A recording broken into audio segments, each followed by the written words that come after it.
Hello, everybody. Let's see, where are we? Oh, come over back over here. Okay, we got her muted. Oh, who we all got in here? Sorry, I was over to Big Mike's place. I almost was late for my own life. I think I was actually a little bit.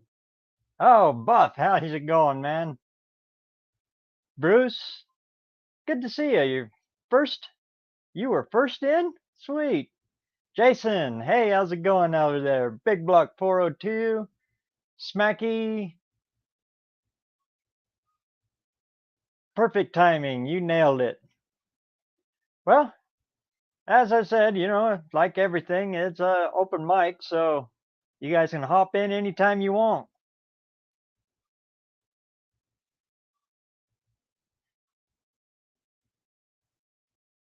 Zero G, how's it going out there? I did get a new surprise in the mail today. I'll try these things out.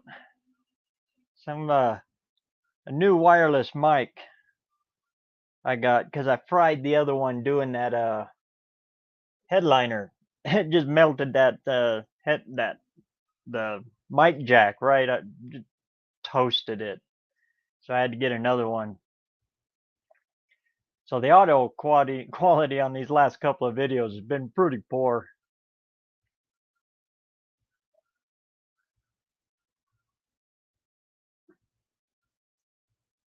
Trying to stay motivated, huh? Boy, that little orange piece of paper that John's got, that keeps me pretty motivated.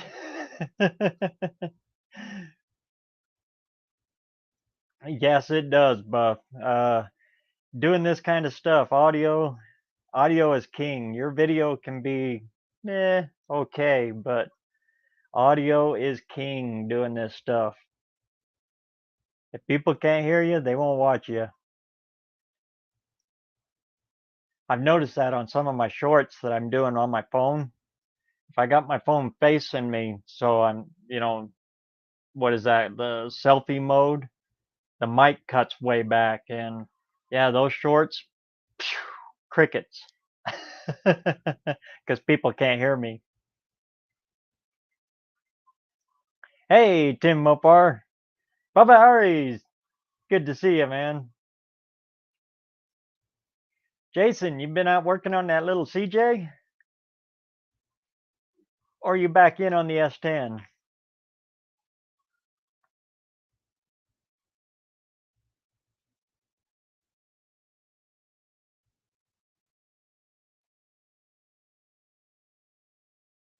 Oh, I see, Zero G. Yeah, Blake, long time no see. Where you been?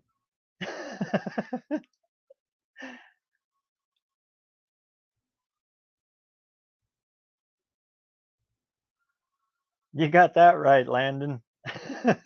Well, they might be not be ready, but they'll be there.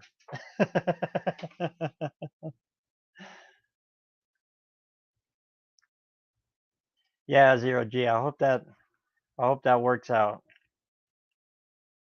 That's tough. I did that with my grandma for quite a while, and I know what you're going through.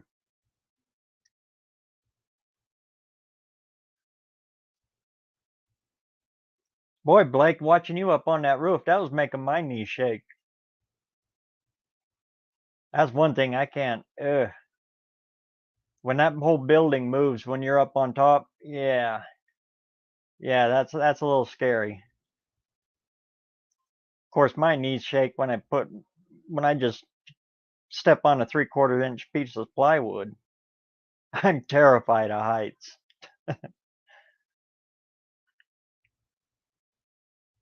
And of all things, one of the things I used to do was chimney work.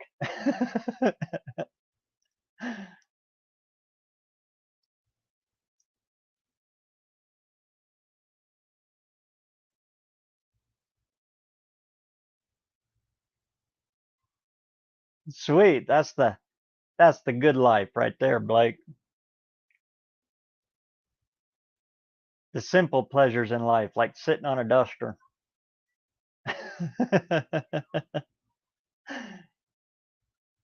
And watching the kids, and yeah, it's all of it.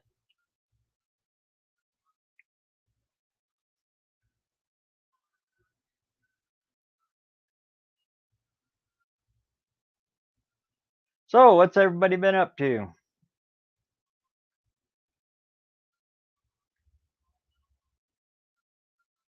I hope it's something a whole lot more fun than dragging big cars around with no rear end and front end under them. Holy cow!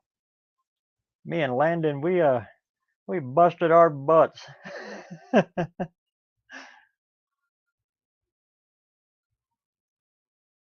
Nothing like trying to load and unload a '59 Ford wagon, four-door wagon that's got no rear end and no front end on it.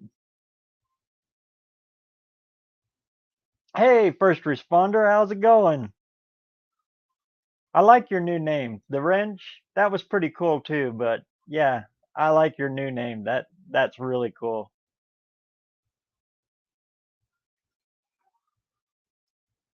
Yeah. Yeah, we got locked into that junkyard. I almost didn't want you to call Walt back. I kind of like that place.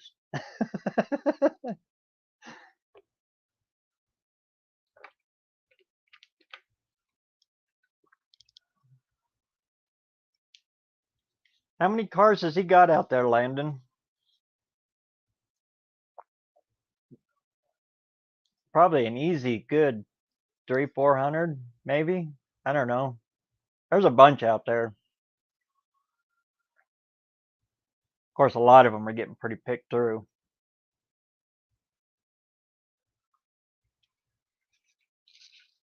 I still say we got to LS swap that Humber.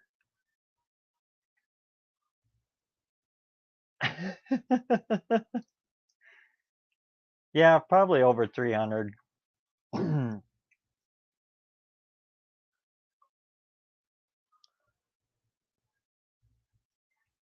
Hey, there we go. What's going on? Hey, Jason, how's it going? Good, brother. It's pretty cool to have you on my lives because I used to be on yours all the time. I know, right? I think I got Back in the good old days. There we go. Yeah, definitely. Yeah, we just got home. Went and watched some friends of ours band play for a little bit, and Oh, cool. yeah, beautiful night for it. It was outside and kind of in the round. It was pretty neat. They didn't. I mean, it ended early, obviously, because they were out in the public square type thing. Oh, It was cool though. But my daughter called me last night and she was at a Blue Oyster Cult concert. nice. I told her, you got to yell more cowbell. More, yeah. Yeah, mine wasn't quite that fancy, but yeah.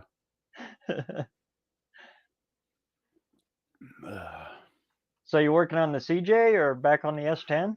Yeah, I'm back on the S10. Transmission parts are here. I was cleaning up some stuff today.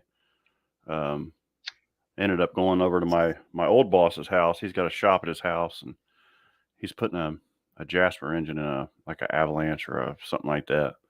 What's up, Smacky? Hey, Smaggy. Hey, how's everyone doing? Good, man. Great. How are you? Doing better. Good. Sweet. So yeah, working on my cars, and I'm building a little barn in the backyard where my old shed used to be. So I've been busy. That old metal shed you was talking about? Yeah. The wind just folded that thing up. It's still around though. I got the foundation. My grandfather built it out of treated lumber like 25 years ago. It was still good. And then so I'm building a wooden barn, but I'm going to use some metal from the old one for my roof. So it's still around, just in different form. What have you been into? I saw what were you doing the other day? I was watching. Oh, the headliner. That's what it was. Yeah. Oh yeah, finally got that. Oh, Those are always a pain, man. Especially when it's about 110 outside. Yeah. Yeah, you said you melted your microphone or something. It got so hot. Yeah, I had to get a new one. I'm gonna try these out, whatever they are. Cinco. Mm-hmm.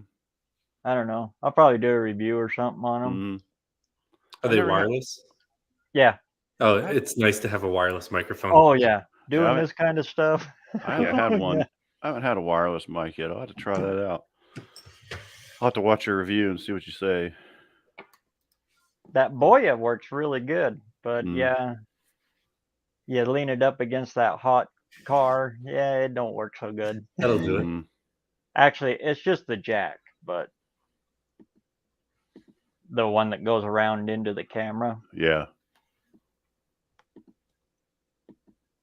So It's like I probably fix it and it'll go again. I bought a nice Rode mic that I was using for a while, and then I bought an adapter to put it on my GoPro, and when I plugged it into that adapter, let the smoke out of it. It wouldn't work anymore.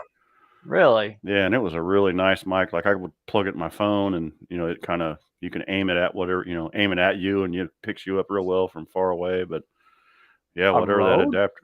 Yeah, Rode. Yeah, it wasn't cheap. Yeah, those ain't Yeah, cheap. right there. Yeah, Yeah. yeah. Yeah. I use a wireless one, and I like it. It's cool. It's nice to be able to track you and not have to worry about where the camera is. Yeah, Yeah. right. Yeah. I tried to do it corded once, just one time, and Mm-hmm. it snagged the frame rail as I was walking around the car, jerked the camera over on the tripod. Mm-hmm. Now my mic jack on my phone don't work anymore because it shattered. And Jeez. Yeah, I'm brutal on this stuff. I know. I am too. I'm hard on them. Yeah. I'm hard on phones, period. This one already has a crack, and it's not very old. Yeah. And it had a screensaver and everything. I just dropped it smack on its face. Man, I was like, oh, crap. Got it in your pocket, and you go to pick up a transmission. Yeah. Mm-hmm. Yeah. I've killed a bunch of them that way. Yeah, my new job, I'm working on some cool stuff. That's what you're saying. Yeah. Got a 34 Chevy in there, a 65 Mustang, and doing that LS swap on that Jeep. So, yeah, some fun stuff. Nice. Is and he then going normal all stuff. out on that Jeep? Not he's going to use a aftermarket frame and everything. No, he's keeping the body and the frame, but we just actually sent it out. They're going to detail it and paint everything, and they're going to rhino line the inside of the tub. The Jeep's really nice. It's from California. But no, I'll use I think he ordered me that big tub that holds the transmission and transfer case. He ordered a real nice tubular one for it. But other than that, I think everything else is just going to be, regular stuff. So it's got all of the extra cross bracing in that frame. Right. Yep. Because Jeep frames are flimsy. They're box sheet metal. Yeah. Yep. Yeah, and I think that's why he bought that tub piece, so it strengthens it up. And like some torque box braces and stuff. I think they're putting those on at the other place we sent it to. So yeah, it'll be a neat deal. I mean, it'll take me some time, of course. And the guy keeps changing his mind what he wants to do with it. It's like, oh yeah. But then he wants to be done yesterday. I'm like, dude, Yep. This stuff. You need to stop watching those TV shows where the shit gets done in 30 minutes. Come to work with me for 8 hours and see how much I get done. Watch the No Name Nationals, guys. That's the reality in reality TV. Yeah.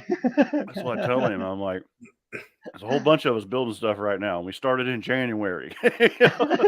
Some of us are done, and some of us are not. Some of us are miles away. Way off. Yeah.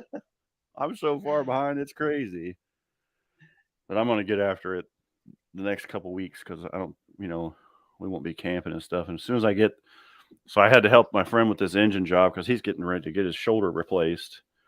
And so he's, hey, Dallas is in here. What's happening, Dallas? Hey, Patrick's here too. Hey, Patrick. But I mean, there's all kinds of people in here. I should say hi to everybody. Hi, everybody. But yeah, once I get that done, I'll be in the free and clear. But I don't want him to hurt himself any worse than it is. So he said, once I get that done, I'm not doing any more engine jobs for a while. I went over there today and we got it out, and then he needed to get a motor mount and some, peripheral stuff. So tomorrow we'll finish that thing up and get it out of the way.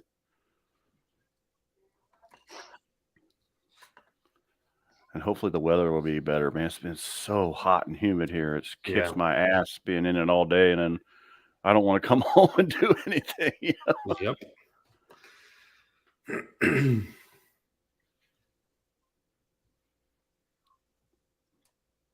Patrick saying hi to everybody. Patrick, sir, how are you doing? Yeah, it's been way too hot up here too. It's been hard. We haven't. That car doesn't have AC, so I haven't been driving it. Right. Been just like doing small projects in the garage. The garage is attached to the house, so I can leave the door open and get some cooling. A little bit, yeah. But it gets very hot in here during the day. I have a small window unit in my garage, and man, it just barely knocks the edge off at best. You know. Yeah, I got to do something like that.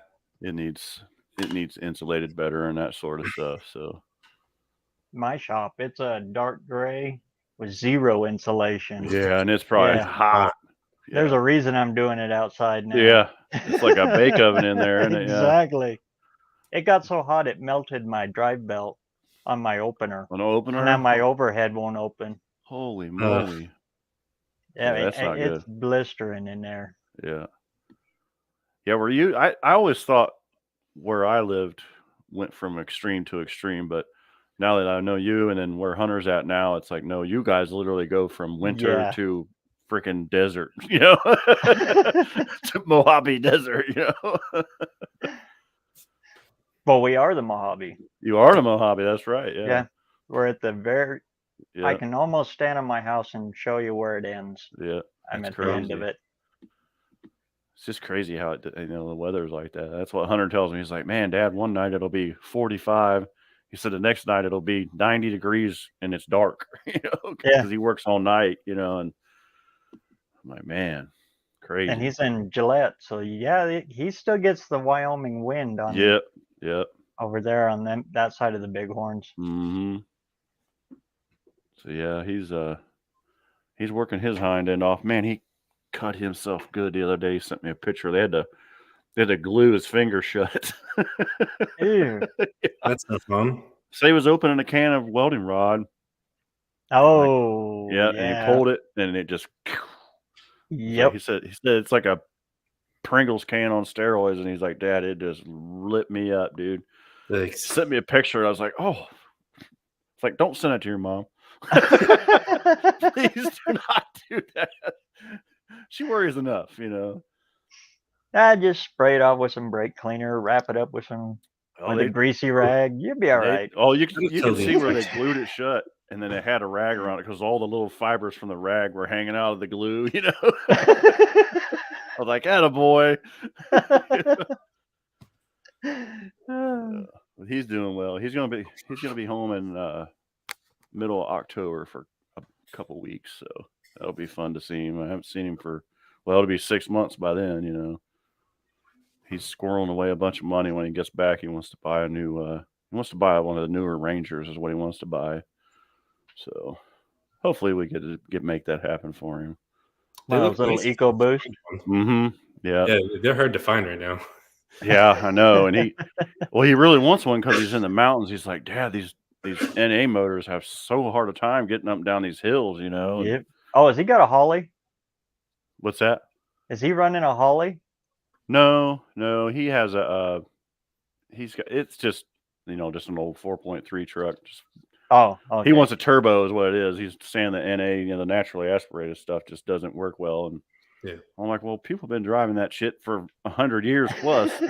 You know, you can't tell me it doesn't work at all. No, a carburetor won't run at that altitude. No, they don't like it, do they? No, we didn't have cars until what, 85? Really? Rode horse and buggy. Because carburetor, you know, it won't run over this 5,000 feet. You know, right. I read it on the internet. Yeah, it's got to be true if you read on. He's just telling me this long spiel, and I'm like, Hunter. No, but that's the reason a lot of people here won't run a Holly is because of all the mountains. Yeah, I don't doubt it. They probably want to run really, really rich, I bet, don't they? Because they Yeah. don't really get a good vacuum signal and pressure signal, you know. Now, every time you tip the nose up, Hmm.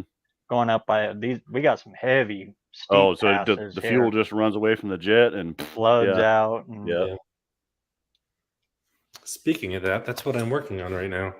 I got mine right here. Yeah, one of them. So One of everything these. here is Edelbrock. And Yeah, you got one too. And I got it. Yeah, here's the one I need to send to BareRose. He needs one of these. Ah, yes, Yeah. Edelbrock. I have some more to add to the collection. My shelf's out of room. Yeah, I found a excuse me, there's like a spider trying to drop down on me here. I found a quadrajet. I found a Autolite 4-barrel, and and maybe it's just me. I've never seen one, but it's a double pumper. It has an accelerator pump on the front and the rear. Uh-huh. It's strange. I've never seen one. I always messed around with those 2-barrel Autolites. You know, I drill the jets out and stuff and take the choke out of them, and that was a carburetor I drag raced with for a long time because I was broke. You know. Landon has one of them on his 62 T-Bird. And then I have a 1-barrel off of a like a 240 or a 200 out of a Mustang. What was a little inline engine was in those? 170, 200. 200, yeah. So I have a 2-barrel off of that. So if we're gonna get my barn done, I'm just gonna have a whole. I'm just gonna collect carburetors. Like I want one of everyone I can get. You know. Yeah. I think my dad has a thermoquad. Travis says they're all junk.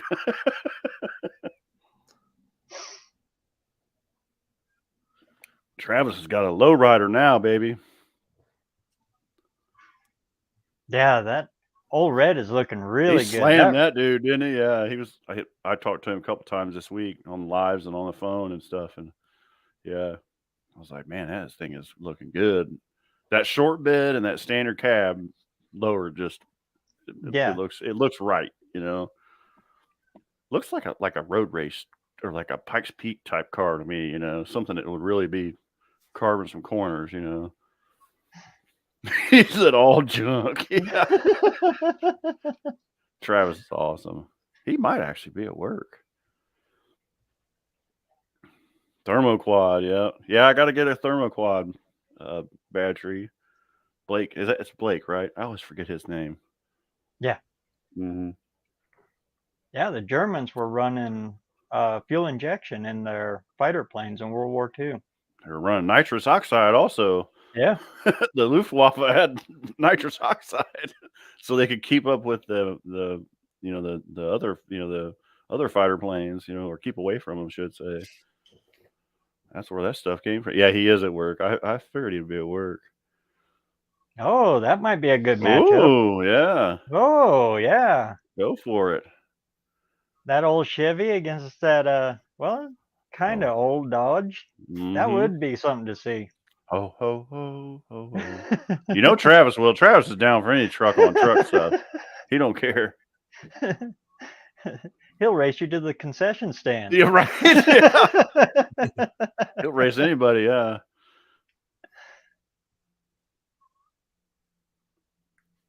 Let's see, what do you say? Man, I think you have more subscribers now than I do, BareRose. I was looking the other day. No way. Yeah. How many do you have? Let me see how many I got. I'll tell you.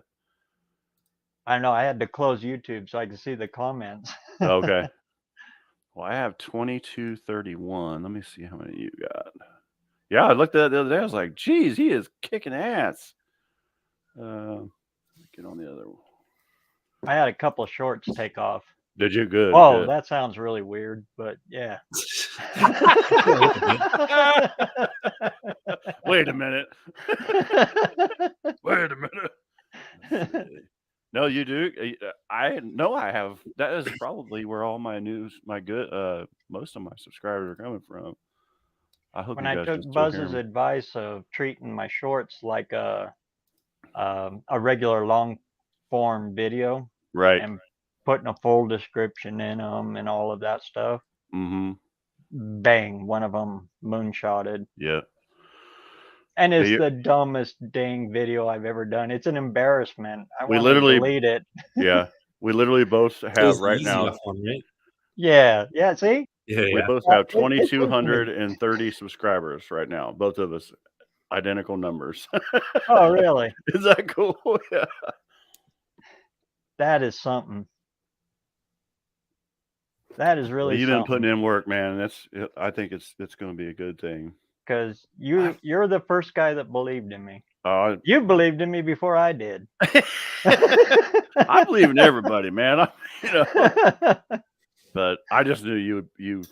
Well, once I learned your background, I was like, holy shit, this guy has so much information to pass on, And when you told me about you and your dad doing the monster truck thing, and then I saw those that I love that freaking doodle bug. Like that's something I've been wanting to do for a long time. Like if I ever go to your house, I have to take that. You have to take me for a ride in that thing for sure. I'll throw you the keys. Right? I might not come back. Might have to put out an APV on that one. But yeah, and like I said, once I saw, your lineage, I was like, yeah, he's gonna be fine.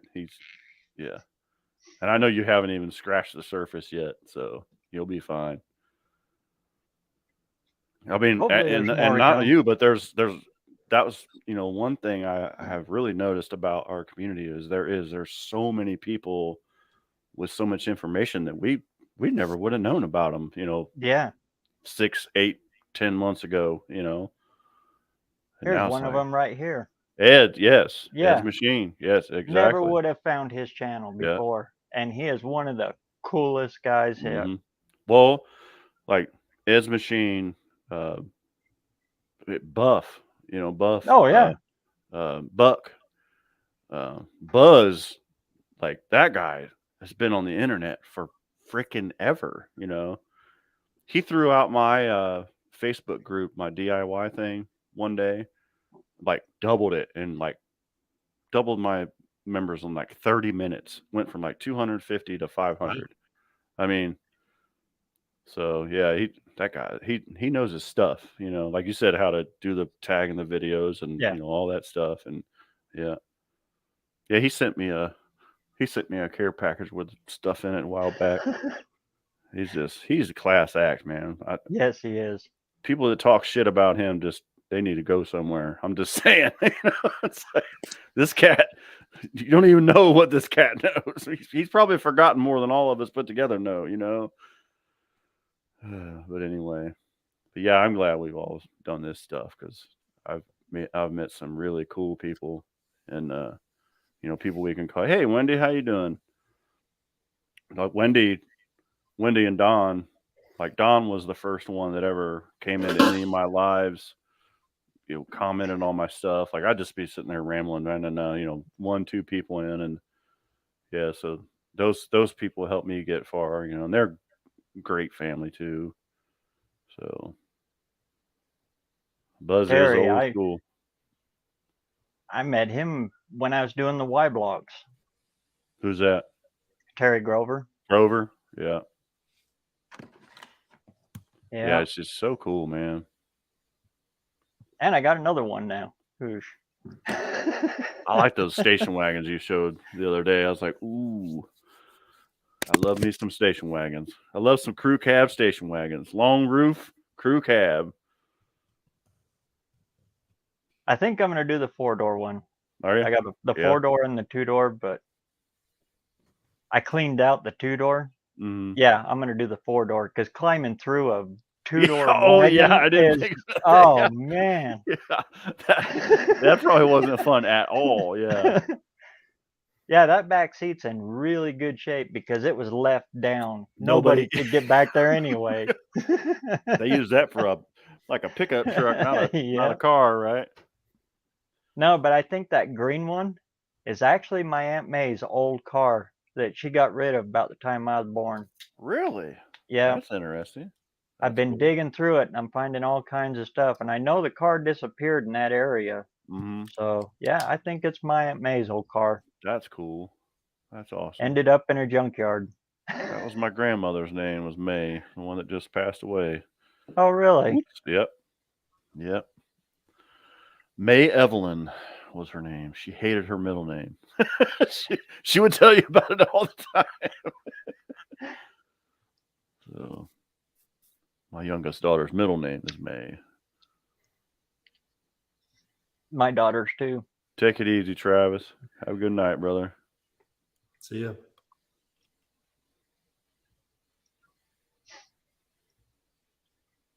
Yeah, I know And you. Smacky, I think you were the very first one on my first live. I was, yeah. Wow. Yeah. That's cool. That Good. was pretty cool. Awesome. Yeah. I still remember it. That was when I was having all these weird faux pas, technical issues. Remember that? I'm like, and I still to this day, I cannot get on. Like when I was just watching you initially, I was on Google or on Chrome, and then I'll watch on Firefox also. But I can't do my StreamYard stuff unless I go over to whatever Internet Explorer changed to. That's the Yeah. only browser. That's the only one that works for me too. Are you okay? So it's not just me Yeah. then. Okay, Yeah. cool. I'm like, I thought I had something effed up, and everybody's like, "Oh, check your settings out." I was like, "I have. I don't know what is going on." So yeah, literally, I did that the other night on Travis's. Travis wanted me to come in real quick, and I clicked the link, and I was like, I have no sound here, and I'm like, then I try my speaker, and then this microphone up here, and nothing works. Just all you can do is see me. That's it. And I'm like, crap. I gotta go over to the, So okay, that makes me feel better now that I'm not the only one. I tried on Firefox first, and it was weird, and then, like you said, Chrome, no. So Chrome went out, and then I did Firefox for like 2 weeks, and I had no problems. And then that screwed up. I tried to do a live, and it screwed up. Or I tried to get on somebody's live, and like, can't hear you, Like, technology. Put a carburetor on it. Exactly. I just want to send some smoke signals like, "Hey, BareRose, it's Mackie." Oh wait, censor that. Yeah. Oh, wait a minute, it's dark here. You can't see where I'm at.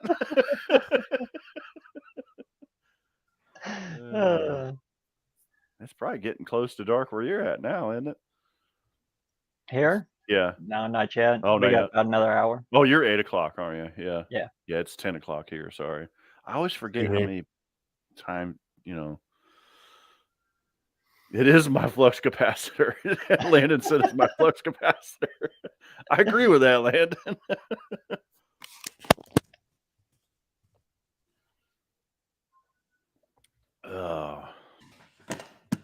So what else is going on in the world? I've been looking at cars to try to find one for next year's No Name Nationals. So that's been fun. Sweet. Yeah. I looked at 2 this week. One of them has a good chance. The other one does not. The other one not so much. Yeah. One of them is it's a project that was sitting around that's a friend has never finished. It's a mid-engine car. It has a LS1 engine and a Porsche G50 transmission. Really? Yeah. That's interesting. It's sitting around. It's been in a garage for the past 10 years. Never been wired. Never ran. So it's like a kit car? Yeah, it's a kit car. Okay. Wow. So that's interesting, though. It is. Yeah. It's all hooked up and the drive lines together. It's just not wired. The body's an absolute mess. It's a fiberglass body that he didn't have space for, so he left it outside, and some trees and stuff fell on it. So it needs some work. Yeah. But yeah. So that's one of the potential projects. And then I looked at a few Fox bodies this week too. Unfortunately, I only have one garage space left, so I just have one or the other. Travis just texted me and said, "Copperhead man being a pro touring truck." I was like, "Yeah." Sorry, go ahead. No, you're good. What that kit sounds familiar.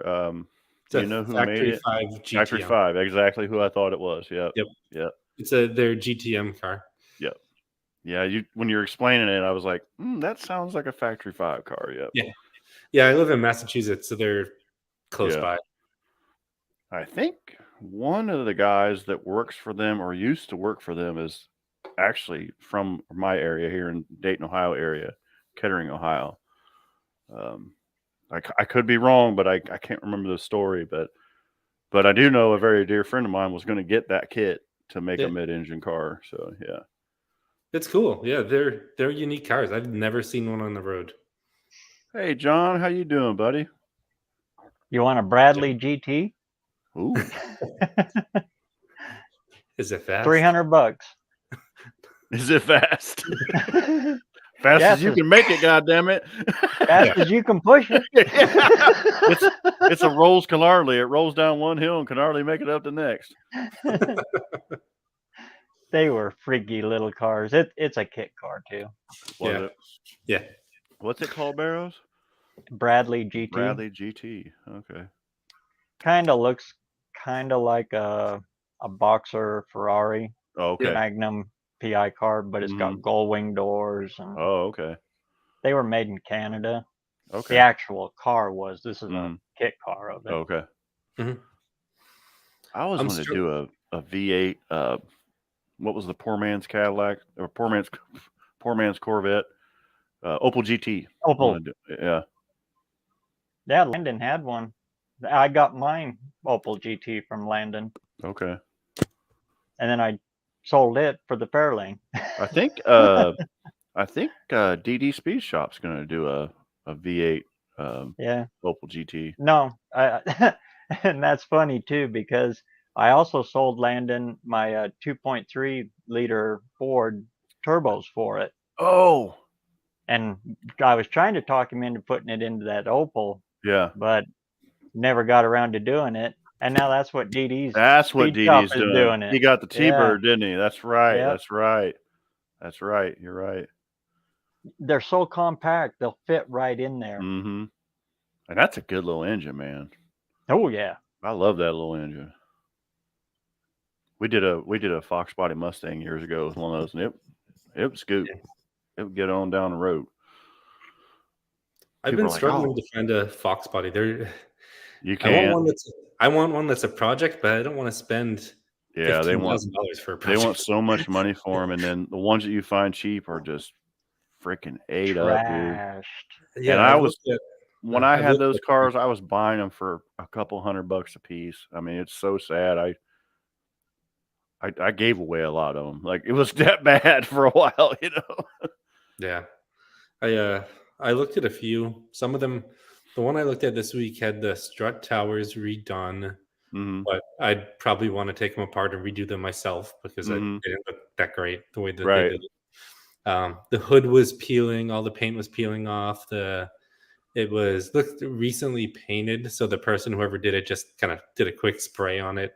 I could see some bad bodywork under it, and they wanted $10,000 for it. I was like, yeah, oh, I know, dude. Yeah, my son was wanting one.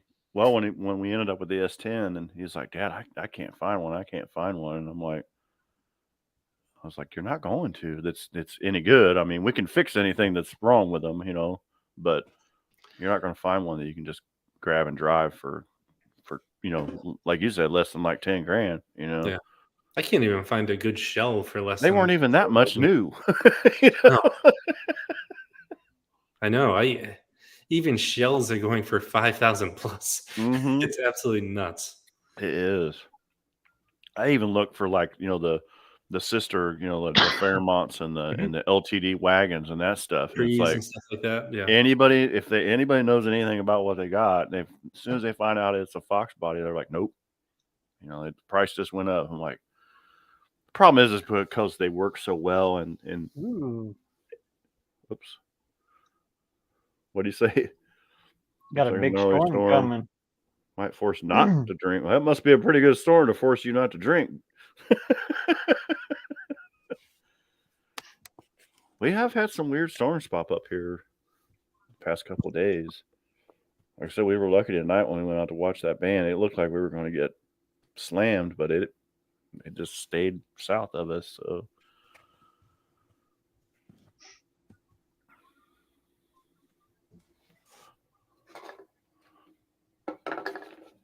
I already took that out in the garage. I was going to show you that Pitman arm I made out of 2 Pitman arms, but Gen 2 Coyote and a Fox body.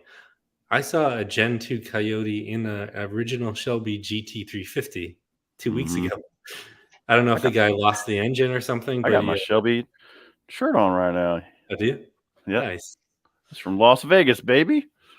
When I went to the museum. Well, and the factory, but yeah.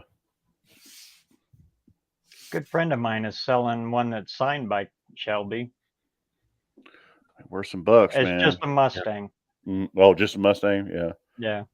Not at that time, you could send him the jockey box lid, and he'd sign them for, That's pretty cool. So Carroll Shelby was the man. Yeah. They're worth a little more, but it's not like astronomical numbers, Right. Yeah. Right. Sorry, I'm reading chat, but I was actually going to look at the radar and see where these storms are. Yeah, it would have been cool if I could find a way for him to sign the car behind me, but yeah, he passed away. I think the year right before it launched.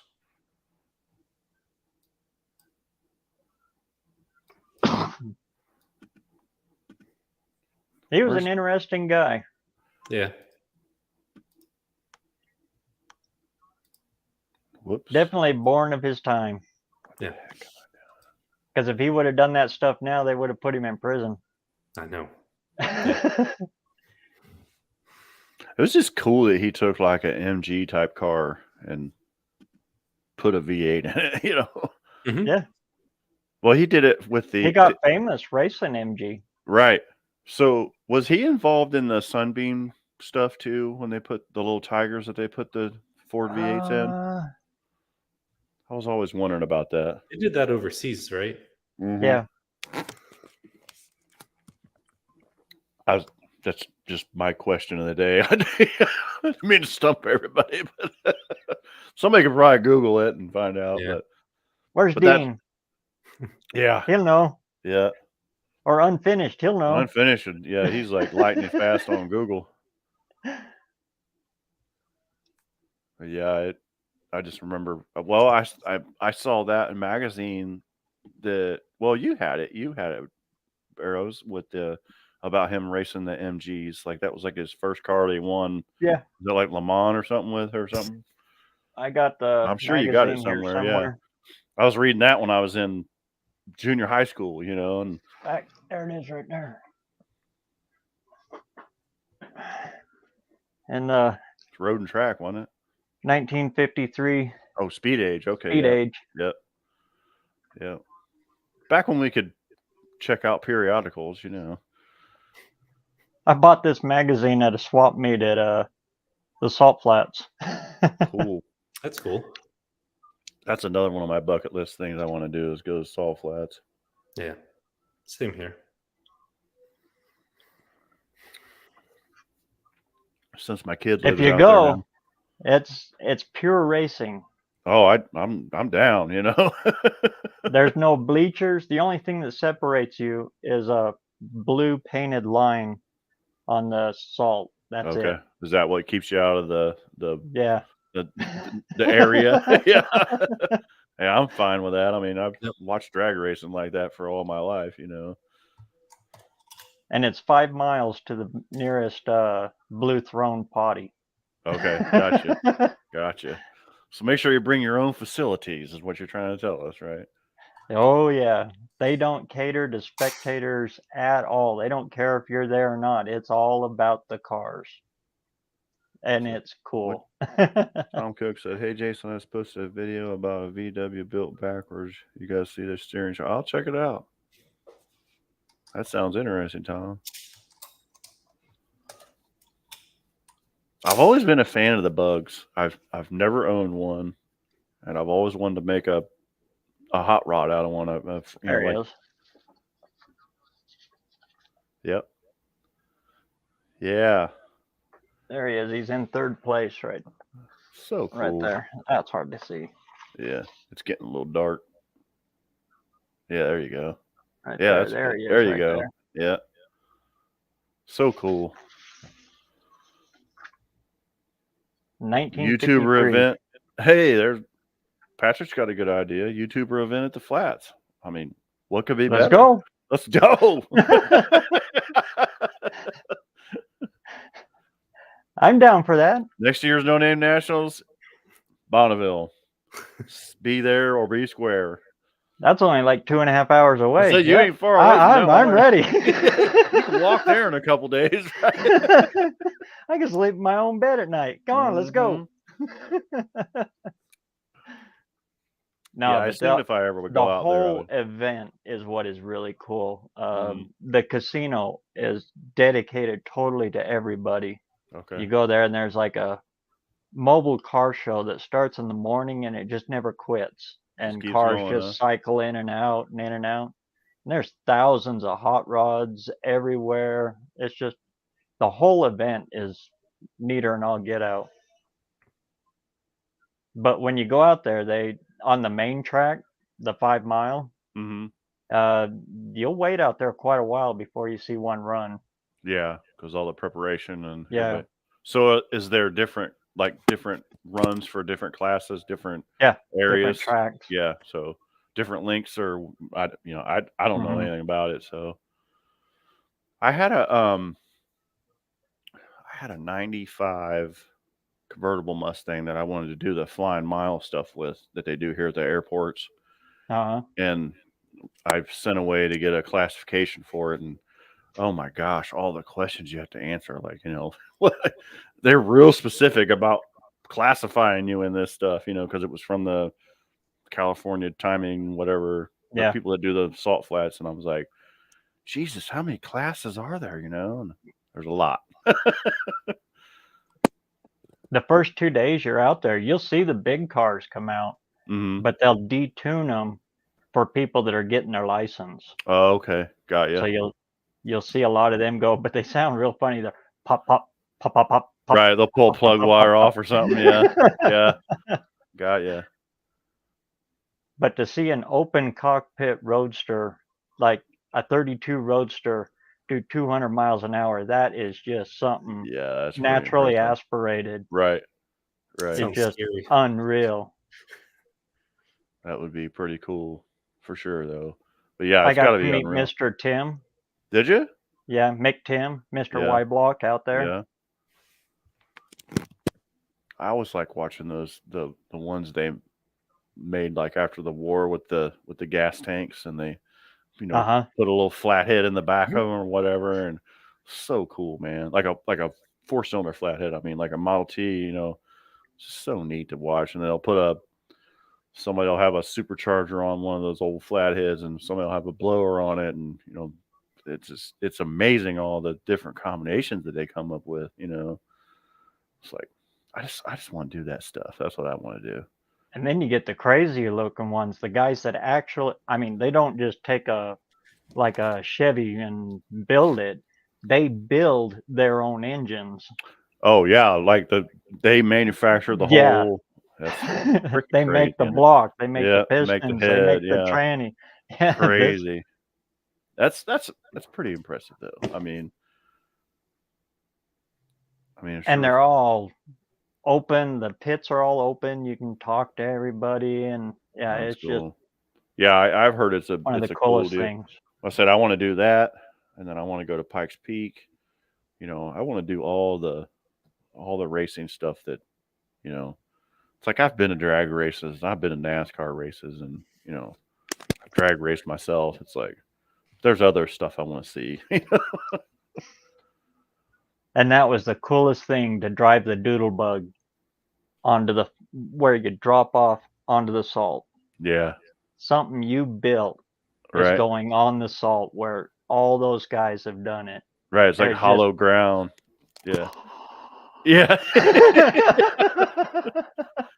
It's like the year we took, I'm a bracket racer. We don't get to do a whole lot, but we are here where we're at. Our bracket finals is at Indy, which is where that's the nationals, like the hollow ground of everything, And I pulled in there and I was like, my car gets to go down this track that, Garlits and Downey and everybody, all the old guys. Like I get to go down the same track as these guys, so it's just like, whew, I've done it, So now I'm like, okay, I'm done.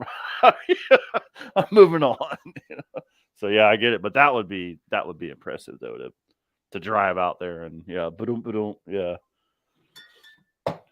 The Jersey Outlaw? I don't. That one doesn't ring a bell. This one's not done yet. Excuse me. Did he just stay on the East Coast? A lot of independents wouldn't leave the East. Go sub John Wilburn. Unsubscribe John Wilburn. I'm just playing. But back east, once you cross the Mississippi, I mean, you could do a show like every 100 miles. Yeah, that was nice.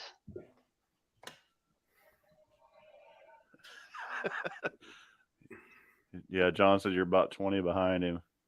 I'm going to do a sub drive on my channel.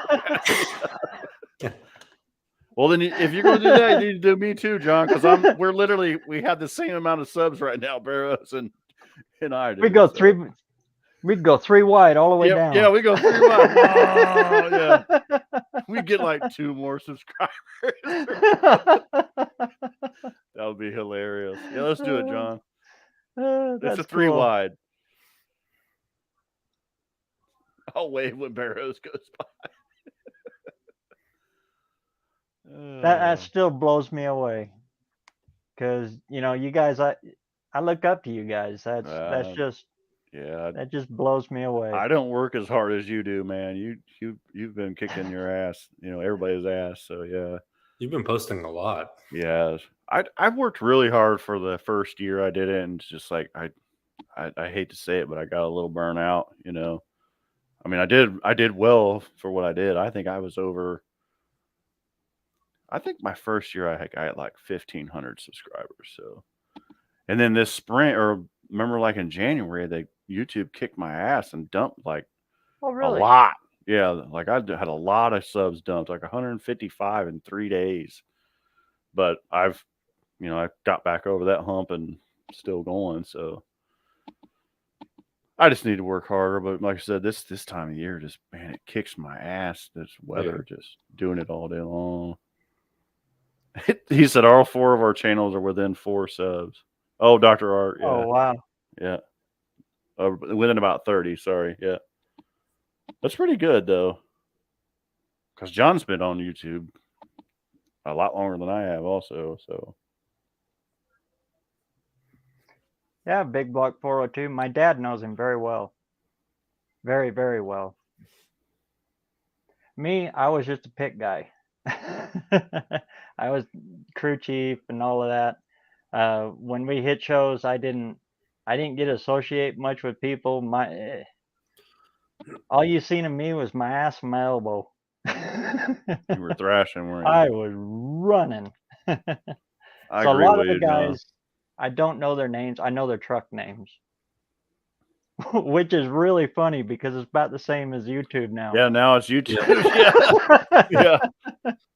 Like I know your real name, but I don't use your real name. Nobody knows me by that name. Right. If I said that, they were like, "What? Who are you talking to?" I agree with John. I enjoy other channels getting subs more than getting my own. I really do. It's yes. Like, I like giving stuff away than getting stuff. So, and I like seeing people that I know have potential, and if I can talk them into using that potential, and then I get to see them succeed, that is way more worth than anything. It's like these kids coming in, working on cars, and believe me, a lot of them don't have potential, but some of them have potential, but I got to give them just that little nudge, and then it's like, and then it's like, okay, he's good. So now it's like all the guys always come over to me like, hey, so what do you think about, I'm just like, or I'll be like, let's work on this one, but that other one, Eh. yeah. Or sometimes I'll be like, hey, I really don't know about. I don't know what to say about that one yet. And then they're like, are you sure? And I'm like, got to give me some time with this one. The force is strong with this one. We need to work on it. So that's just let's being an old guy, let's change a fuel pump in a Saab. Yeah. Nah, let's go work on this one over here. Yeah. That's when you see Jason throwing shit. I don't do that anymore. I just like, yeah, whatever you want me to do. Oh, I did a water pump on a quad 4 the other day. I haven't worked on a quad 4 engine for like 15 years. And my boss, which his name's Jason also, I went to school with him. He was like, you want to do that water pump on that quad 4? I'm like, no. He's like, I know you don't want to, but will you? And I was like, yes, I will do it. Can't do a StreamYard unless it's Chrome. See, isn't that strange? Like, what's You're the running deal? a Mac though, aren't you, Dallas? I'm on Chrome on a Mac for Chrome StreamYard. on a Mac. Okay. Okay. Yeah. Yeah. See, I'm on just a regular PC, a Dell POS.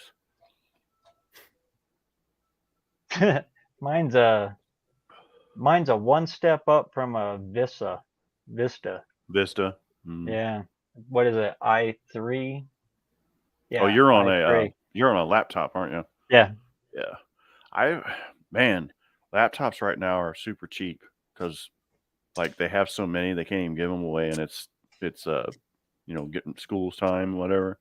Yeah. Like, yeah, if you guys want to buy a laptop, like they're super cheap right now on Amazon. I really been thinking about getting one for out in the garage and stuff. But the cameras on kind of suck. But I mean, I can plug this camera into it, so I want to go with the desktop. Buck says Just do a because transmission swap on a 91 Taurus. I'll do it. I don't care. I've done many of them. I'm sorry. Go ahead, BareRose. Oh no. Okay. I was gonna say I want a desktop just because I know it'll limit me. Well, then I'm stuck in that room. Right. And that's how I feel about this one. That's why I brought everything downstairs and was like, okay, this is my studio. This is where I need to work. And the best thing about it is I don't have to dump anything. I have way more storage than I'll probably ever be able to use. So every video I made, I tried to take it off of the laptop before it died and get it onto this hard drive. And I mean, I have old 8mm, camcorder videos from me racing that I had converted to DVD, which are now on. So it's like, that's the only thing I really do like about it. But then I thought about portability, get a laptop to put out in the garage when we're, because I can watch you guys on my TV out there, but I can't comment on anything. So I thought, well, if I had that out there, but then I have this thing, so I really don't, I really don't need it. So. I bought 100 or 200 foot ether cable, so yeah. now I can just walk around with it. Quad. Dallas said quad 4 is something I always want to do. Yeah, that would be cool in a street rod. And you know what? It would be a lot easier to put a water pump on it too if it was in a street rod. Dude, you got to take the exhaust manifold off of it because it's on the back side of the engine, and it goes from the back side of the timing cover through the front, runs off the timing chain. So you have to take the front cover off. You have to take the timing chain off, which means you have to have all the timing gears lined up. It pays like 8 hours to do it. I mean, it's rough, but I've done so many of them, it doesn't bother me. And Jason's like, I know you've done those before, and I'm like, of course I've done them before. I've been working on cars since before those engines came out. And I got it done in like, it was like 5 hours. And the one kid that works with me, his name's Trey. He's going to be a really good mechanic. He's like 29. He's like, well, Jason, how many customers are you to over there? I was like, I said F one time because I smashed my finger. I said, this is pretty good. I said, now when I was your age and probably like the first or second one of these I did, I was like, I couldn't stand these things. I hated them. They took me 2 days to do them. So, yeah, like a timing belt on an MR2. Exactly, big block. No. The MR2 and well, the Fiero was a little easier, but yeah. Apollo GT 5000. What is that? That sounds amazing. I can't think of it. Do you Oh, know Smacky? he said is a Brinkley or a Bradley like a Brinklin? Yeah, That's Bricklin. yeah. Brinklin. Yeah. That's what Dallas is asking, yeah. Yeah. Yeah, they are mean little engines. First responder, that's for sure. They were only made for a few years. Right. And this was like the last year, 1999. It was in a Chevy Malibu. So it actually had pretty substantial room to work on. And like I said, I've done so many of them. And all the young guys are just watching me like, whoa, you got to pull the timing cover off to do a water pump? I'm like, yeah, this is not the only engine we have to do this. You just wait. Like my wife has a Ford Flex with the 3.5 V6. The water pump is behind the timing cover and runs off the timing chain. I can't wait till that one starts leaking coolant into the crankcase. Where was that? Yeah, we had my wife's father has that engine in their Taurus, and it just blew up the engine. Yeah, Yeah, that's what I figured. I was like, we'll never gone. know. We'll never Yep. know. It'll start burning it up, you know. Yep. It's good It seeing you, burnt man. up the Take it engine. easy, and Ed. it's junk. Have a good night, brother. See ya. Yeah, car's junk. They traded it in and got something else. I hope I don't. I really like this car. I hope I just one day I'm just gonna say, you know what? I'm just gonna pull the engine and fix it, you know. My brother's done a few of them. He says they're really not too bad to do. So probably like a quad 4. Out there at that wrecking yard, old Walt's got two. They're those early 60s Renaults. Uh-huh. Those little 4-door, little clown car looking Yep. little things. Yep. Oh, yeah. I'm thinking, yeah, you can't get a car lighter than that. Man, that would be a cool little drag car, wouldn't it? Yeah. Yeah. You know, the other thing that I was always intrigued was the front engine dragsters that it was the car body like the VW like you guys have, and then it had the dragster.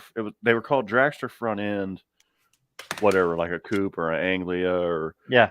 and they didn't let them. They let them run not very much, but that would be like that Renault would be something cool to do that and just put a dragster front end on it, and yeah, I'd like to get a cab over and do that. But that you would be set the cab on the back tires right. and you put everything else out front. Yep. It just Do it that stuff. backwards. I was always so intrigued by that stuff, you know.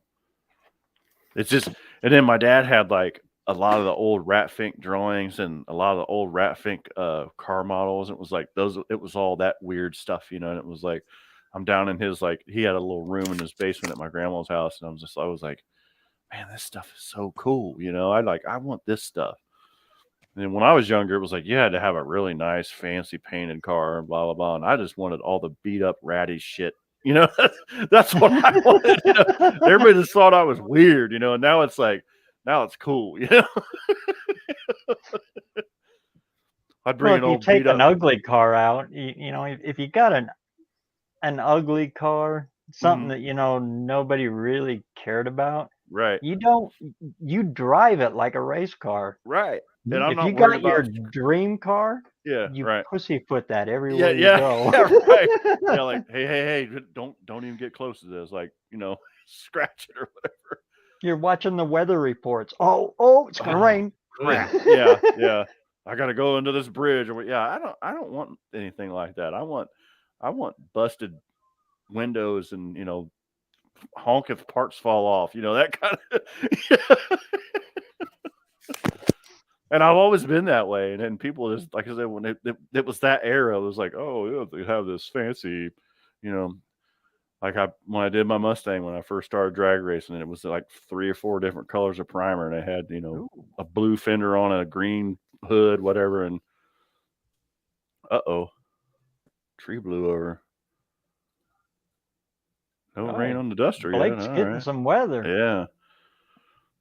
And everybody's like, when are you going to paint that thing? When are you going to? I was like, I don't want to paint it.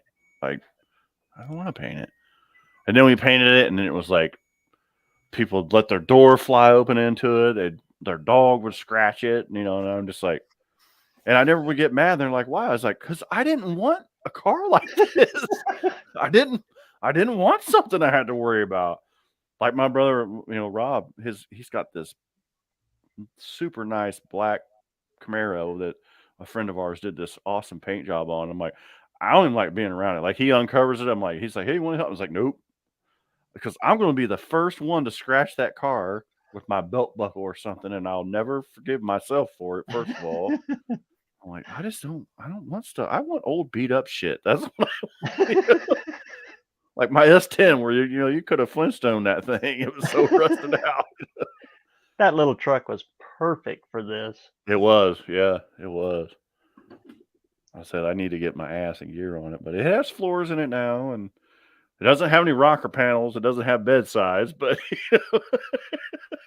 we'll worry about that later. And then you go to the extreme that Clint did. Wow, have you seen that S10? Mm-mm.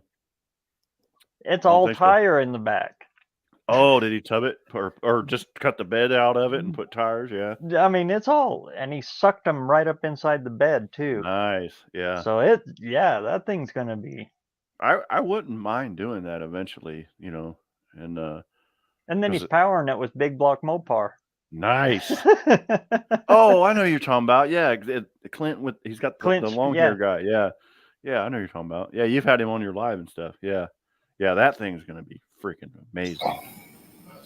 Uh-oh. Mike, what is happening, brother? Brother Hoop. How you doing, Brother Hoop? I finally made it back.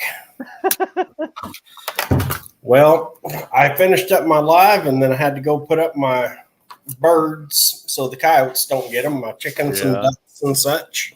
Yeah, yeah. And it was getting pretty dusk, pretty dark, and I was carrying the trash can around to the back deck and went to step up on it. You ever, get in a hurry and don't really look at where your feet are? Okay. Yeah. Well, where's this story going? Yeah, your nose finds out where your foot's supposed to have been, right? Yeah. Well, my glasses were on one side of the deck and my butt was on the other. And I cracked my knee really hard. And I laid out in the yard wailing like a little girl for a little while. And Mama just says, he'll be all right. He'll walk it off. Yeah, no matter he can't walk, he'll walk it off. He always makes it back in. Don't worry. Yeah, she's like, he always drags himself in the house eventually. Oh, goodness. I hate when you anticipate a step is like a normal step that we were at the lake last weekend and we were going to the beach, and these steps were like half the distance of a normal step. So it was like I'm walking down and I'm carrying all this crap, and I go to the first step and I'm expecting to step normal, and it was like half, and I was like, oh, and then I started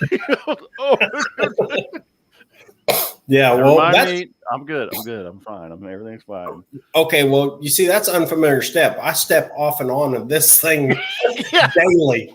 You practice at that step, right? Yeah. You'd fit right in, Dallas. If you can make it there, you'll fit right in.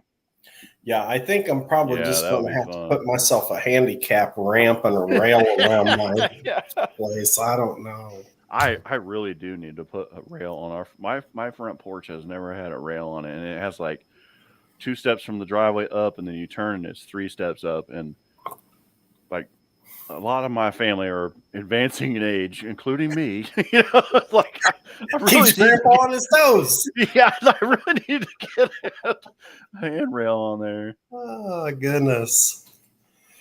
Oh my gosh. So good seeing you, Mike. How you doing, buddy? Oh, I'm doing all right, man. Good. I'm doing good. How's Jason? How's work? Can't complain. My new work is freaking amazing. I love it. I get to work on really neat stuff. So nice. Yeah. How's Steven? I don't know if he's listening to you or not. Oh, yeah, that guy right there. How's that guy? This guy. Right? How's that guy? Yeah. He was reading the comments. Yeah. Oh, I get that way. I just like, oh, I'm sorry. good. what? I've been, I'm sorry. I shouldn't have called you by your name. I should have said. that's good. You're good. We were My just name's talking Steven. about that. Oh, yeah? Yeah. Life is good. I've been working a lot. Haven't been working Yeah. on the car as much as I want to, but Right. yeah, I've been keeping busy around the house and trying to get projects done around here. I Finally got a understand. workbench up and I got a new toolbox, so I'm kind of taking my time building some stuff out. Nice.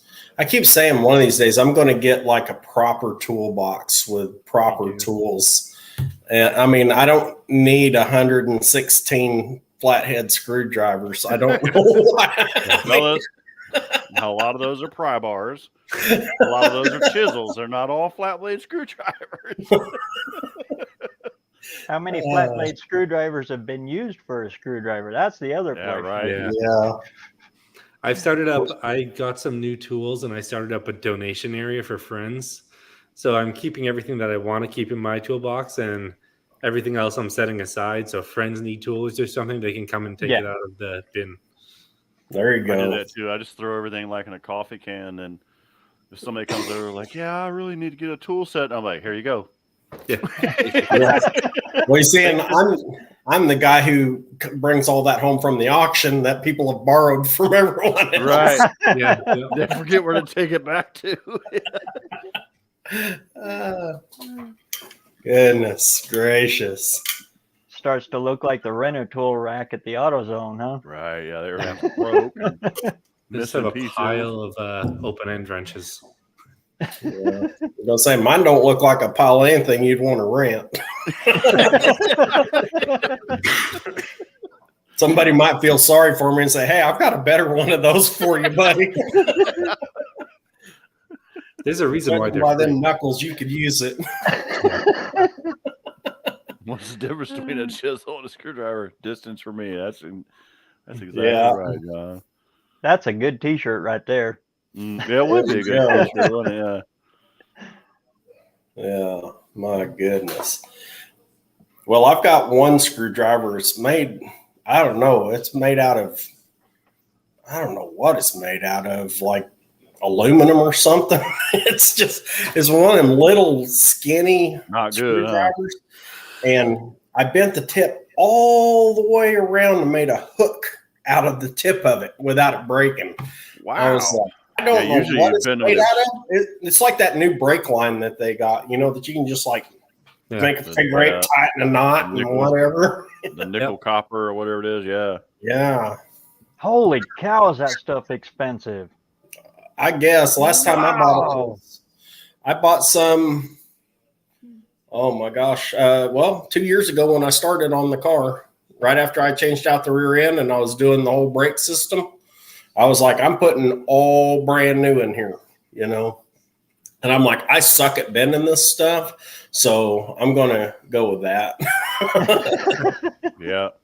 I hate that stupid. I hate them benders. Yeah. Speed Week is happening right now. Dallas, you're right. Yeah. Yep. I didn't make it this year. I was told it's either Speed Week or the no names, so it's the no names. Yeah, you had to pick your poison. Pick your poison, huh? Yeah. Right on. Well, hey, remember earlier, some of you don't remember because you weren't there, but earlier when I was on my thing, I planned on doing a giveaway, and I think old BareRose is going to let me do some giving away. Oh, okay. And I got some pretty cool stuff to give away. You always have cool stuff to give away, Mike. I happen to have one of his cool stuffs in my garage. Yeah, you do. Yeah. Which one do you got? I can't remember which one you won. I'll have to go. Let me go grab it real quick. I'll show you. It was one of the Chevy trucks he gave away. Oh, yeah. He's got a T-shirt. Awesome. I'll go grab it real quick. All right. I bet the one he won was this one right here. I think it was. Yeah. I think it was, yeah. Yeah, that's a treasure hunt. Chevy Silverado extended cab. Yep. Wasn't that the one I gave the question for? I think it was the Shelby question. I can't remember. I know got that one. Got the 56 Ford Hot Wheels Art Cars Treasure Hunt. Treasure hunts are cool, man. It's just you just don't see them that much. And then I got the Mercedes Unimog. Those things are so freaky. Yeah. And you see that little symbol right there, the little treasure hunt symbol on the card underneath it. Ooh, that's cool. Yeah, they're all treasure hunts. So anyway. Excuse me. This is the one. That's the one. Yep. You got Yep. this one here. Yeah. Yep. I got another one of those to give away tonight. Oh, okay, cool. I got that one, and I got the 56 Ford Hot Wheels Art Car. Got you. And I think Don won that one. Yeah. Don English. Yep. Yeah. And nobody. I haven't given away one of these Mercedes Unimogs yet. Yeah, that's cool. Yeah, that's a treasure hunt as well. So this will be the first one I'm going to give away. Sweet. I'm going to give away all three of them separately. So I'm going to hang this right here. There. I got a quick, easy trivia question for you on the Mercedes Unimog. Okay, these things were first built in 1946. What was their original intended purpose? Because now they use them for military and law enforcement and all that. What was their original intended purpose? I don't know, farm use or I don't know. Let's see what these guys say.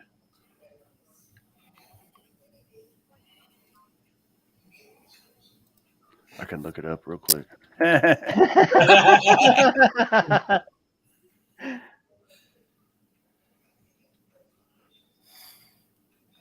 Yeah, Mopar Den answered it exact. It was agriculture. Agriculture, yeah. Agriculture. Yeah, they were actually built as tractors originally. That was their take on a tractor. One of them is called a coffin. I just saw it. I'm like, ooh, it's called a coffin. Awesome. Well, Mopar Den. Good for you, Mopar Den. Get on my homepage, and I've got my email addresses on there. Shoot me an email with your mailing address, and I'll get it out in the mail to you Monday morning. All right. Ford truck, 1956 Ford Art Car, and treasure hunt as well. This one here, I'm going to ask BareRose to come up with a good old school Ford pickup question for it. Oh, Lord. Come on, BareRose. I know you. Lord. Get your book. I put you on the spot, don't I? Oh, Lord. Well, that's what you get for befriending me, man. There's consequences for your actions. Yeah.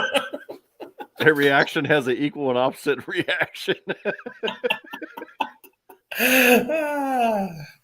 Oh, you bet you, Mopar Den. Kim will come up with something good. Don't worry. He'll come up with a good question. And while we're thinking about it, Jason, since you already have this one, I'm going to want you to start thinking up a good Chevy truck trivia thing. Since you already got that one. Yeah, I got to remember which one this is. Oh, so okay. Let me. Now that's what you get too for being. I know, right? That's fine though. Guilty by association. I just thought of something good.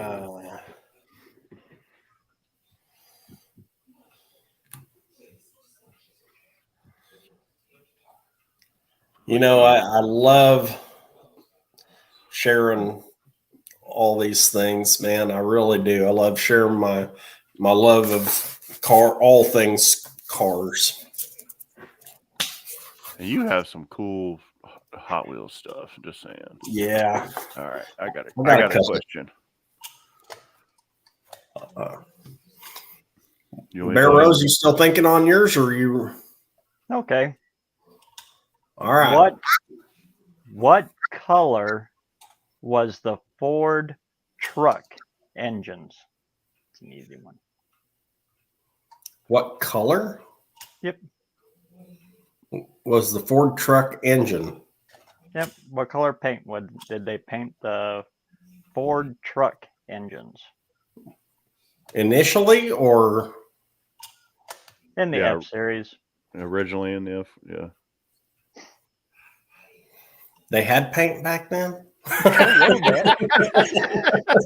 the bodies were all black. You could have them any color you want as long as it was black. Remember that? Right? No, there was a red one. The first one was red. It was red? Okay. Yep.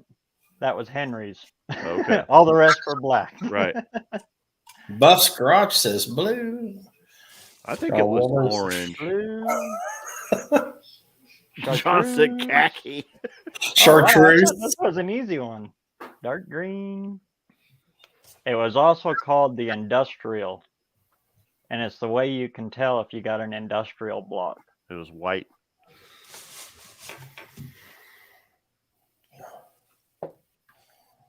Khaki.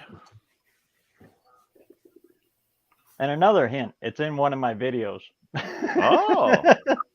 So go back and watch them all. Yeah, right. Hurry up. Come on, guys. You can do it. It's going to be a long live. Yeah, right. I'm not done yet. God, I like John's answer. Mother of pearl with green stripes. That's pretty sweet. Now that would be I like good. that one.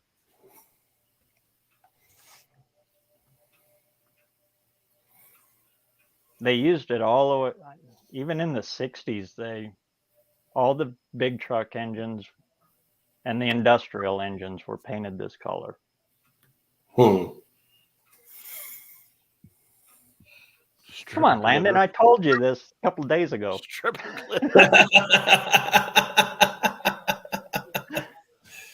We looked at a couple of them. Right there. Yellow. Like so motor. Patrick is a winner again. Patrick won the last one. He won the 55 Bel Air gassers I gave away.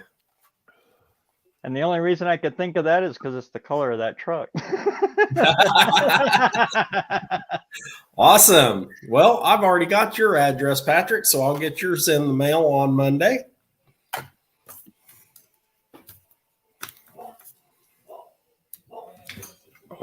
I'm tweaking my question right now. All right, guys, I got to drop. So right, it was a fun Saturday night, but I got to take off. It's Smacky. See ya. All right, take care of yourself, sir. Jason, all right, mine's going to be really easy. You guys ready? So this is a NASCAR truck, whatever they used to call them, Camping World or whatever. Correct? Am I correct on that, Mike? Mm-hmm. So what year did NASCAR start running the truck series? Oh, that's a good one. And believe it or not, I almost built a NASCAR truck series truck. We were this close to getting funding. Really? Close, Blake. There you go. Blake got it. All right, Blake. Gotcha. And I got your address too. Yep. So you get the Chevy Silverado. John. What? That's when they started riding horse and buggy, John. That's awesome. Well, thanks for letting us be part of that, Mike. That was pretty sweet, dude. Yeah, well, I just wanted to do something fun, and I haven't been on the live in a while. Me and Blake have something in common now. We have the same Hot Wheel from Big Mike. There you go. Yeah, wow. There you go. Awesome. I got mine is right. I just hung it on my wall on my roadkill sign, so we're good. Perfect. Next to my John Bonham picture. I don't know if you guys can see that one or not. It's hard to make out because of the angle. Yeah. My wife gave me this years ago. I don't want to rip it, but it's John Bonham and Jason Bonham, like Jason Bonham, and then it's John Bonham in the background. So I don't want to rip it because she gave it to me for my birthday a long time ago. Nice. What did GLH stand for in the shit box? That was the turbo. That was the turbo Shelby Dodge Omni. Go like hell. That's it. Mike tell you how it is. And they would too, man. That was like, I think that was the number 2 fastest production car under the Grand National, like in 80, whatever it was. Yeah. You know, it was crazy. So, well, with that, gentlemen, I'm gonna duck out, but I do appreciate you having me on, BareRose. It's great having you, man. Yeah, it's just been a long day. Like I said, I've been up since the sun came up, so, which I'm sure Mike has been too. So, Oh yeah, yeah. But well, it's late for me being up this. Yeah, it's dark. You should be in bed, right? Yeah, I know. Yeah. If it wasn't for my knee throbbing from being yeah, you probably won't sleep so well. All right. Well, I hope your knee gets better. Oh, it'll be all right. As always, I love you, man. Take it easy, guys. Great seeing you. I'll see you soon. All right. Everybody else. All right. Take care, brother. Yep. I will do. You too, man. Oh my gosh. And then there were 2. So I see you sitting back in the dark, man. Were you afraid to be seen with me? I don't blame you.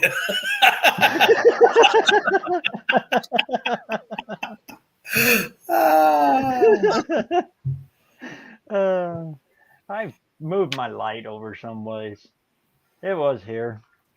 Now John Wilburn, the answer is 3.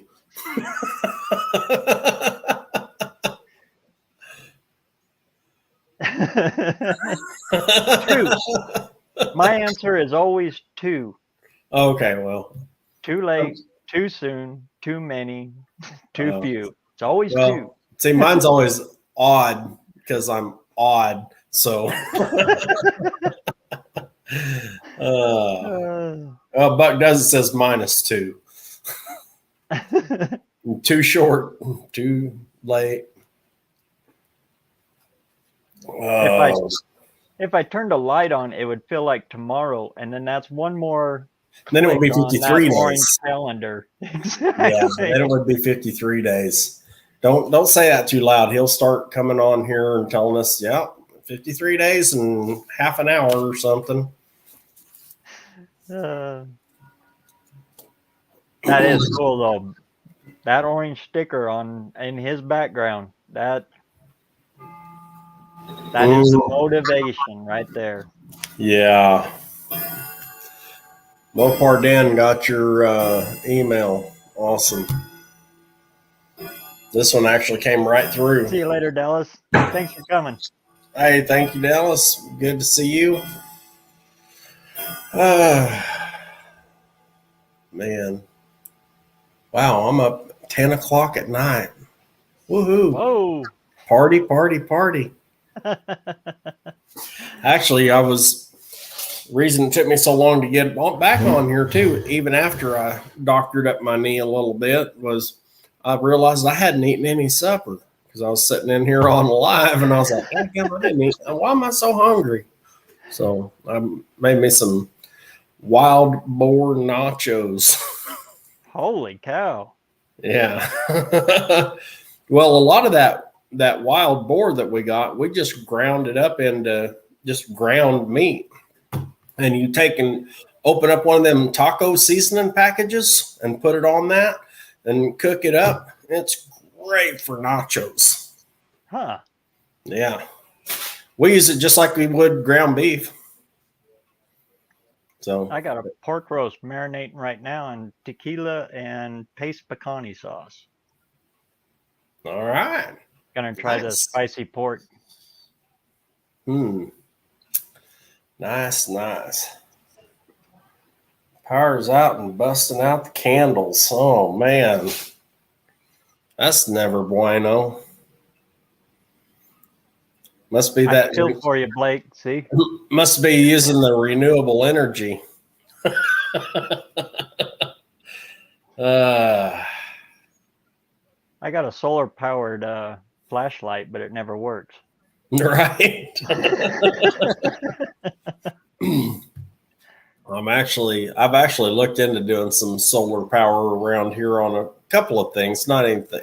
I don't want to try to go fully solar out here because, I mean, even though we do usually have sunny days, man, it's a big expense. It really is. Yeah, it is. I was going to do the top south face of my shop all in solar, and then build a bank off, a battery bank right off the side of it. Right. And I was going to put my compressor in there so I wouldn't listen to the compressor. Right. Yeah. But the cost to do it, it really didn't justify it. Yeah. Well, and I'd have to live here for 60 years, and I don't think I'm going to live for 60 more years. Yeah, you never know, man. I've got a buddy. He put a 10 kilowatt system on his house, and it works out really well. But he also had an in on getting his equipment,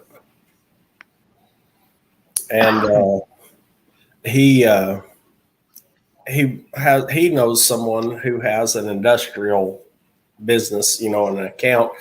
And if you're bringing in, 265 solar panels and you put in an order for 13 more, it's like nothing, you know what I mean? So he can get them in that order, for a fraction of what us retail guys would have to pay for it. Yeah. So the way he got his is smart, but another thing we looked into was a solar driveway. Solar driveway. Yeah. Your solar is in the driveway, and it also heats it so it doesn't ice. Oh, okay. I see. Yeah. Looks like blacktop. That's pretty wild. Yeah. But you got to have a pretty good sized driveway to make it, actually work. Right. Good night, Tim. Yeah. And that's not because I'm green. That's because I'm cheap. Right. Me too. And that's my thing is, well, and I want, I'm really, really working to become self-sufficient. I mean, that's why I'm doing the dedicated fish pond. That's why we have a garden. That's why we have a greenhouse. That's why we have animals. You know what I mean? That we can get our own. Right now we've only got our own eggs and chicken and stuff like that, but we're looking to pick up some bigger animals. And also, I'm looking to start getting some rabbits too, because you want to talk about, you need something that's going to keep you in protein. By golly, once you get them established, you have more meat than you know what to do with. And I've eaten rabbit, I grew up on it. It wasn't that big a deal. We used to grind it up and mix it up like tuna fish. Yeah. Well, we canned it and all that, I mean, it's meat. Meat is meat. That's the thing too. It's actually really good. Yeah, it's really good. And but with the hogs and the deer and the rabbits and the squirrels and all that stuff, I mean, we don't buy meat at the store. We haven't bought meat in the store. I don't know. We just don't. I walked in there just to see what they were charging for meat, and I was just like, are you kidding me? It's like $6, $7, $8 a pound for like hamburger and stuff. And I'm like, what? Really? Yeah. And some of the places down here, some of the regular stores, not Walmart, but Walmart's like, I don't know, 40% fat or something. I don't know. And it's like a little bit of meat with a bunch of fat in it and solution. What they call that solution. that they put in it. Yeah, that's okay, man. You can keep your solution. No thanks. I don't know what that solution is. I'm good. That makes me laugh. Up on the ranch, people used to say, "Oh, you was on a cattle ranch? You must have had steak every night." No. When you're on a ranch, you don't eat beef. You don't touch beef. That's money. Yeah. We ate deer, elk, Right, everything exactly. but that. Yeah, you don't eat your profit. Exactly. Yeah. And thing is honestly, because of how I grew up, man, I prefer wild game. I just do. And the thing is if you know how to prepare it, if you know how to clean it initially, and then you know how to store it properly, and you know how to prepare it, I mean, there's nothing like it. Everybody talks about the gamey taste. If Yeah. it's gamey, that's adrenaline. Yeah. Well, and it's also, if it's gamey, you probably didn't bleed it all the way out. Exactly. If you're cooking purple meat, that still got blood in it, dude. When you look at a steak in the store and you see it's kind of a pinkish color, you don't see a purple steak in there. You know why? Because it's been aged and bled out and all that, and if you don't do that with your wild game, it's going to be the same way. I mean, if you did that with a cow and you didn't get all the blood out of it, it's going to be funky. My fish too. Every time you catch a fish you're wanting to keep, you cut their gill. Right. Yeah, you just gill and them. They'll bleed right out. And well, now with spoonbills, what I do with them is I just cut around the tail and then cut right in the base of their skull. They don't have bones; they have a cartilage spine. But when you cut through the spine in the back of the neck, cut around the tail, you can twist it off and pull their spinal cord right out, and then they just bleed out in the river, in the water, and all that cold water rushing through and just bleeds them out. By the time you go home, they're bled out and ready to go. Really? Yeah, and if you're in a place where they allow that. Now, some places don't allow you to do that. Some places you have to take it like it is. You know what I mean? You can't gut them there or nothing. So that's strange. Yeah. Well, I mean, there's some places where you catch trout that you're not even allowed to gut your trout in the water. It's just different places, different regulations. And I think a lot of those regulations are they're brought about so ambiguously, that's just people thinking that they know what they're doing. And there's no reason for it whatsoever. None. I mean, John thinks Big Mike is ready, huh? What am I ready for, John? I just live, that's all. I just live. And I'm working as hard as I can to get back to the simple life. So should all of this go away, all this internet and, all this type of communication, all I got to do is lock the gate, and Lord help you if you come through my gate once it's locked. You know what I mean?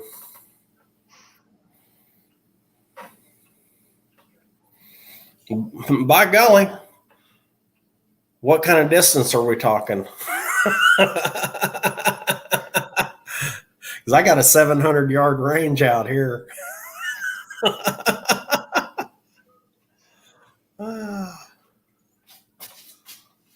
I need to go shooting again. I haven't done that in about 2 years now. Yeah. Well, I was heavy into it there for a long time. Yeah, we don't do it as much as we used to, but we used to do quite a bit. And, I like at my old place, I had a range.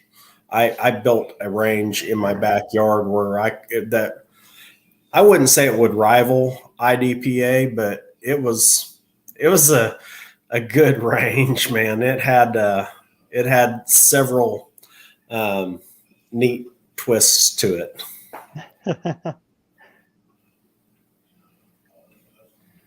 And then I got heavy into archery.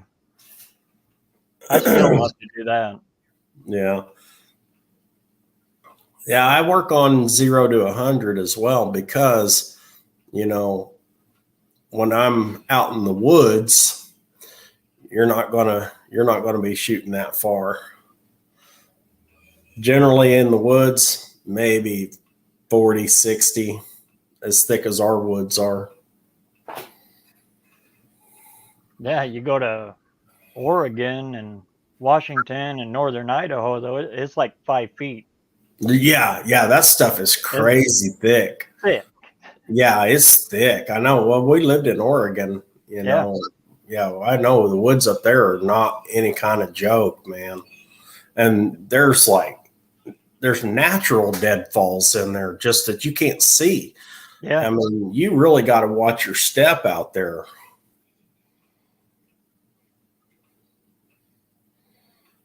Yeah, a lot of black forest out here. Yeah. Well, we're down away from it. You got to go a little north to get into it for me. But where my wife's from, she's out from a little bitty town called Falls City out by Valsets.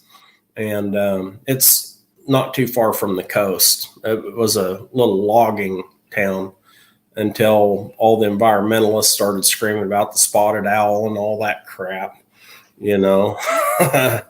And then that's when they started, you know, they quit managing the forests and stuff like that. And then when they start getting the wildfires and all that, it's because, you know, they have no forest management. They quit letting them cut in a lot of areas.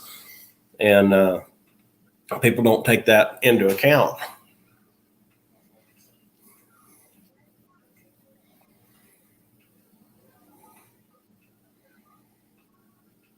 Hi, Mama, I brought you lunch.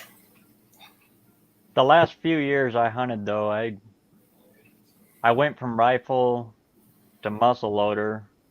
I still like muzzleloader, and then from there to archery. Yeah. Muzzleloader's different, Ed. You know you only got one. Right. And if you really want a challenge, do a little 45 caliber Jakar little pistol, black powder pistol. There's your real challenge. But yeah, I've got a Pietas. I've got a compound bow too that I use, you know, during archery. But I'm gonna have to change because my shoulder is so wrecked now. I can't hardly pull it back. I got to get something with a lower draw weight on it. Well, at least a something that's got a higher let off. You know what I mean? What are you shooting? Well, mine's a oh gosh, I can't. It's a Pearson, but it's got like a 60-pound pull, and it's only got like a 40-pound let off or 40% let off. You know, and I mean, and it's tough to hold. If I hold it for very long, I just start shaking. You know.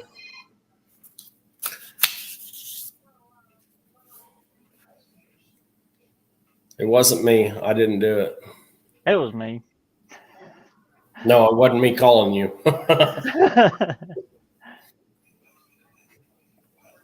Yeah, I used to shoot for AR, archery research. Oh, yeah? Nice. Used to do a lot of 3D. That was a lot of fun. Yeah.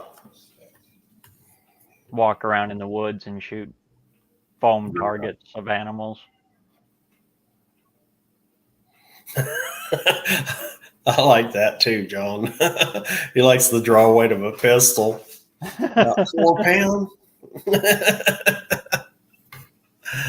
Maybe a little less.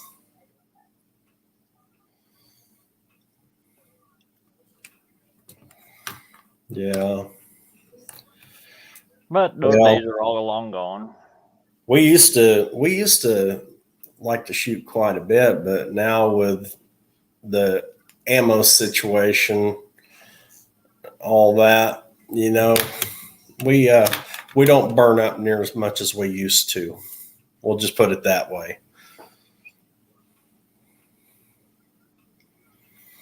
I mean, we still go out and, make sure that our skills aren't too far diminished just in case. But we don't burn through near as many as we used to.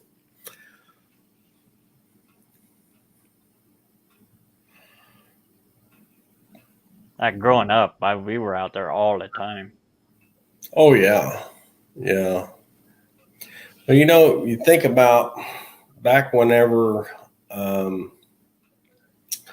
there was a big scare on ammo and everybody went out and stocked up. And then they started, slowly, after not our last president, but the president before, after he got out, then it started, everybody started getting comfortable and all that. And then it started getting really, I'll say, available and reasonably priced and all that. There was kind of a glut, but that was the time to get in on it. People don't think about that whenever times are good. They wait till times get like this, and then they're like, what the crap?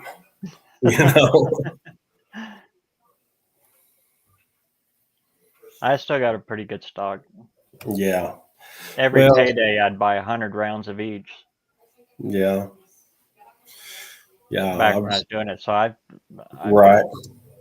Quite a few. And I reload too, so. Yeah. Yeah. See, that's something I always wanted to get into, and I never did. I wanted to get into reloading, and then, waited too long. And now that stuff's just ridiculous to try and obtain that kind of stuff.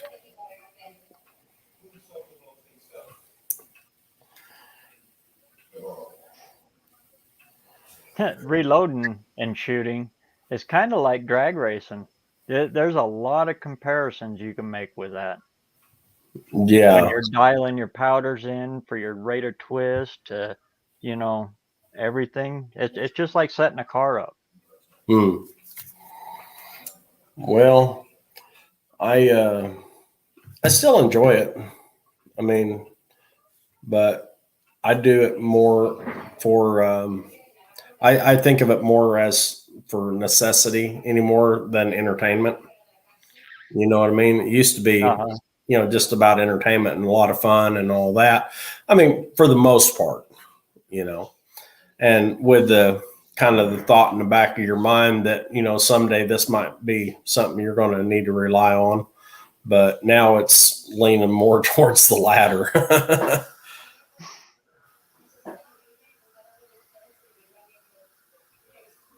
Yeah. Yeah, if you got a muzzle loader, all you need is the mold. There's tire weights everywhere.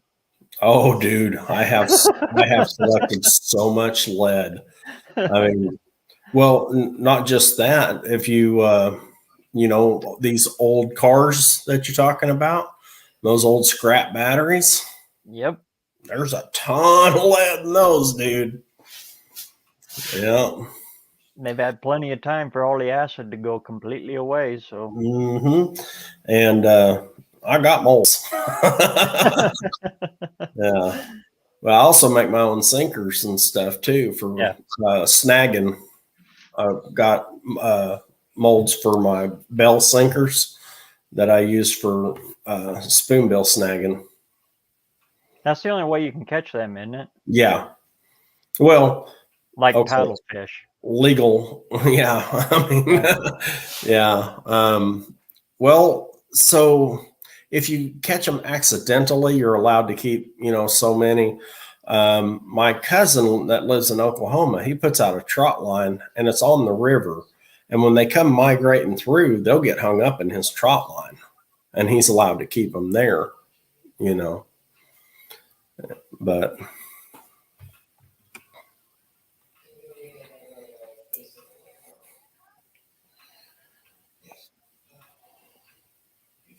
Yeah, here Idaho kind of takes fish and game real serious here. Oh yeah. Oh yeah. It's kind of our bread and butter. Absolutely. Well, I know Oregon does too. I mean, a lot, but Oregon's really kind of overbearing on everything. So, and I don't think it's about preserving, the natural aspect of it or anything like that. I think Oregon's just a bunch of Restrictions. they're just a bunch of those guys. Yeah. Anyway. Yeah. There's certain things, that I don't say for the algorithm. You know what I mean? The wife just had to go back there to work for a week, and yeah, she said it's totally changed. Within yeah. 5 years, it's not the same. Yeah.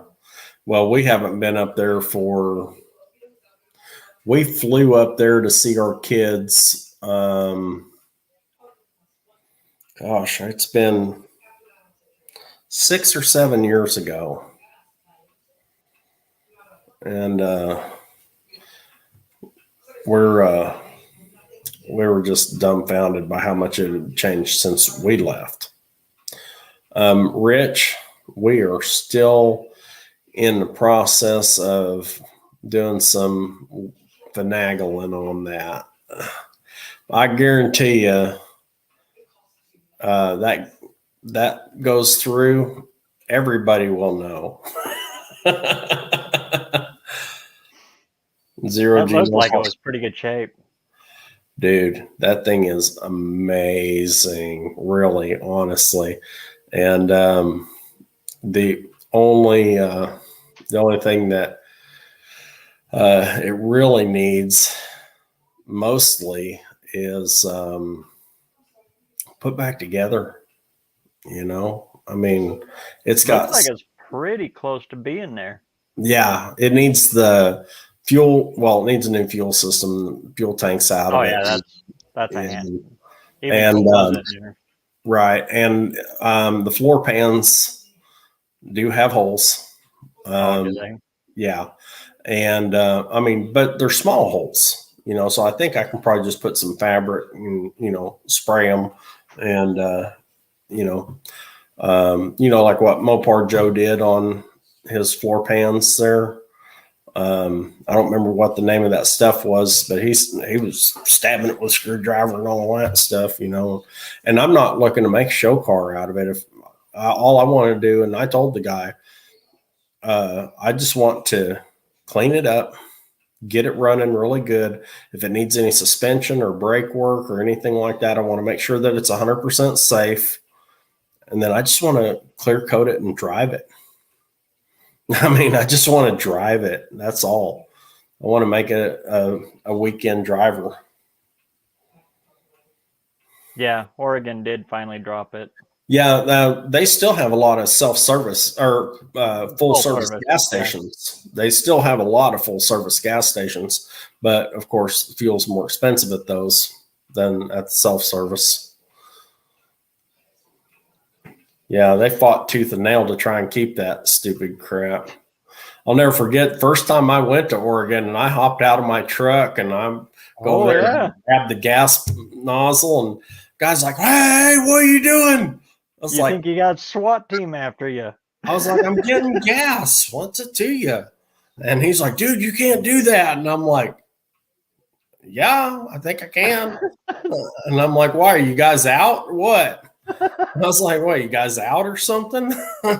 He's like, "No, man, it's against the law." And I'm like, "What? Shut up." Yeah, I know. And then they got it amended to where if you're on a motorcycle, they couldn't pump gas. You had to pump the gas if it was a motorcycle. And then if you had a classic car, you could pump your own gas. And now they did away with all of it.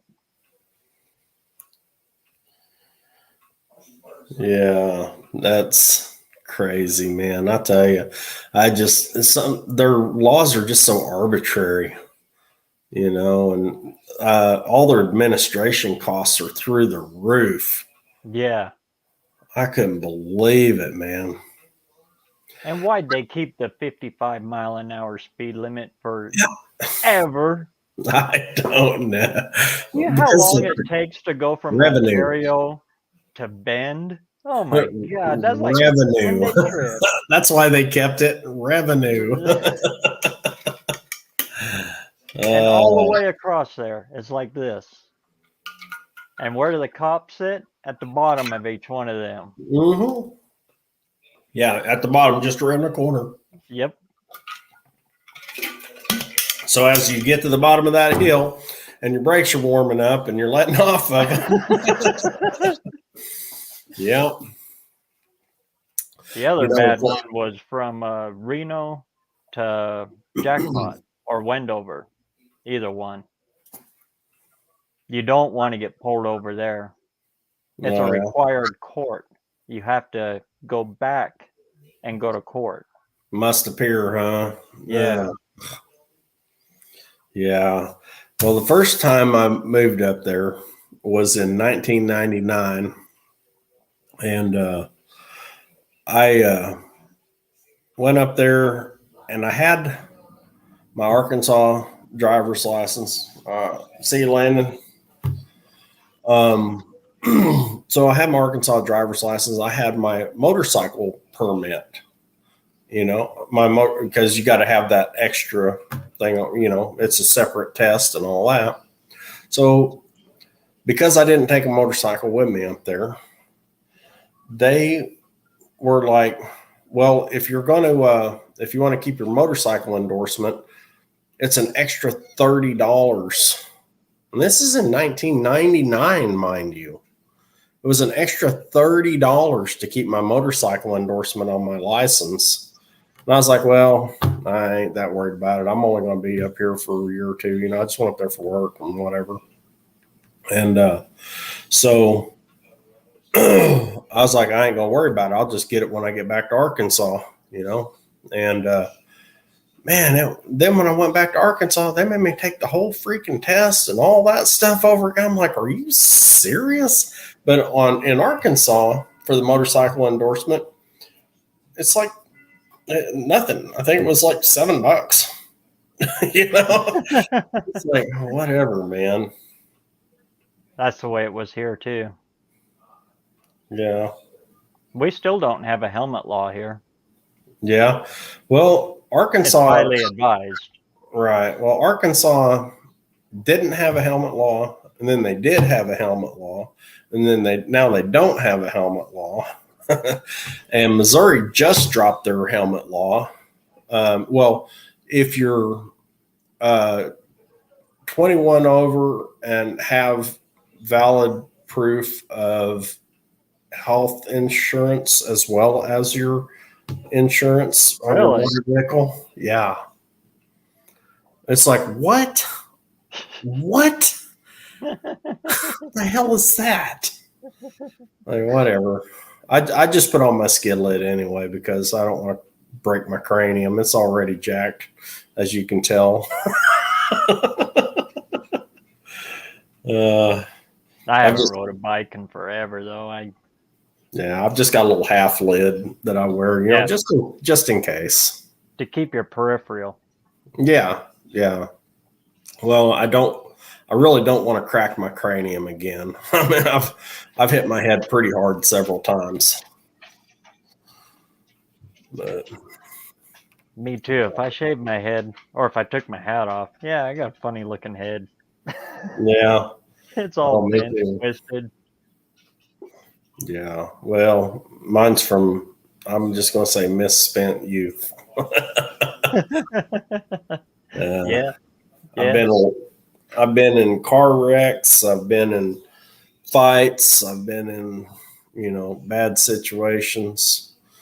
And thank God that you get wiser with age, or you just get tired of aching the next day or something. I think that's it.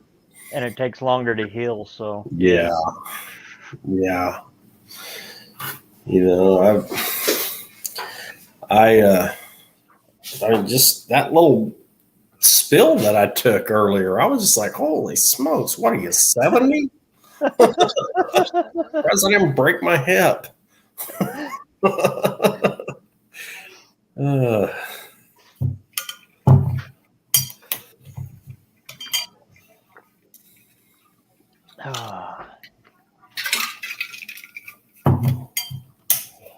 Blockbuster by name, huh?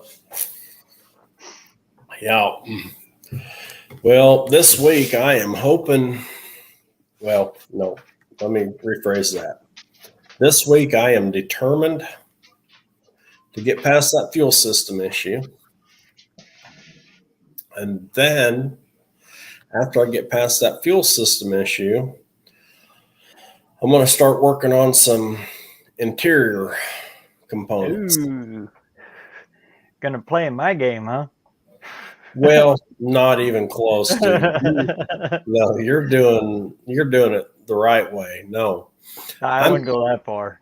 I'm working on fitting charger seats, well, second gen B body seats in that Coronet.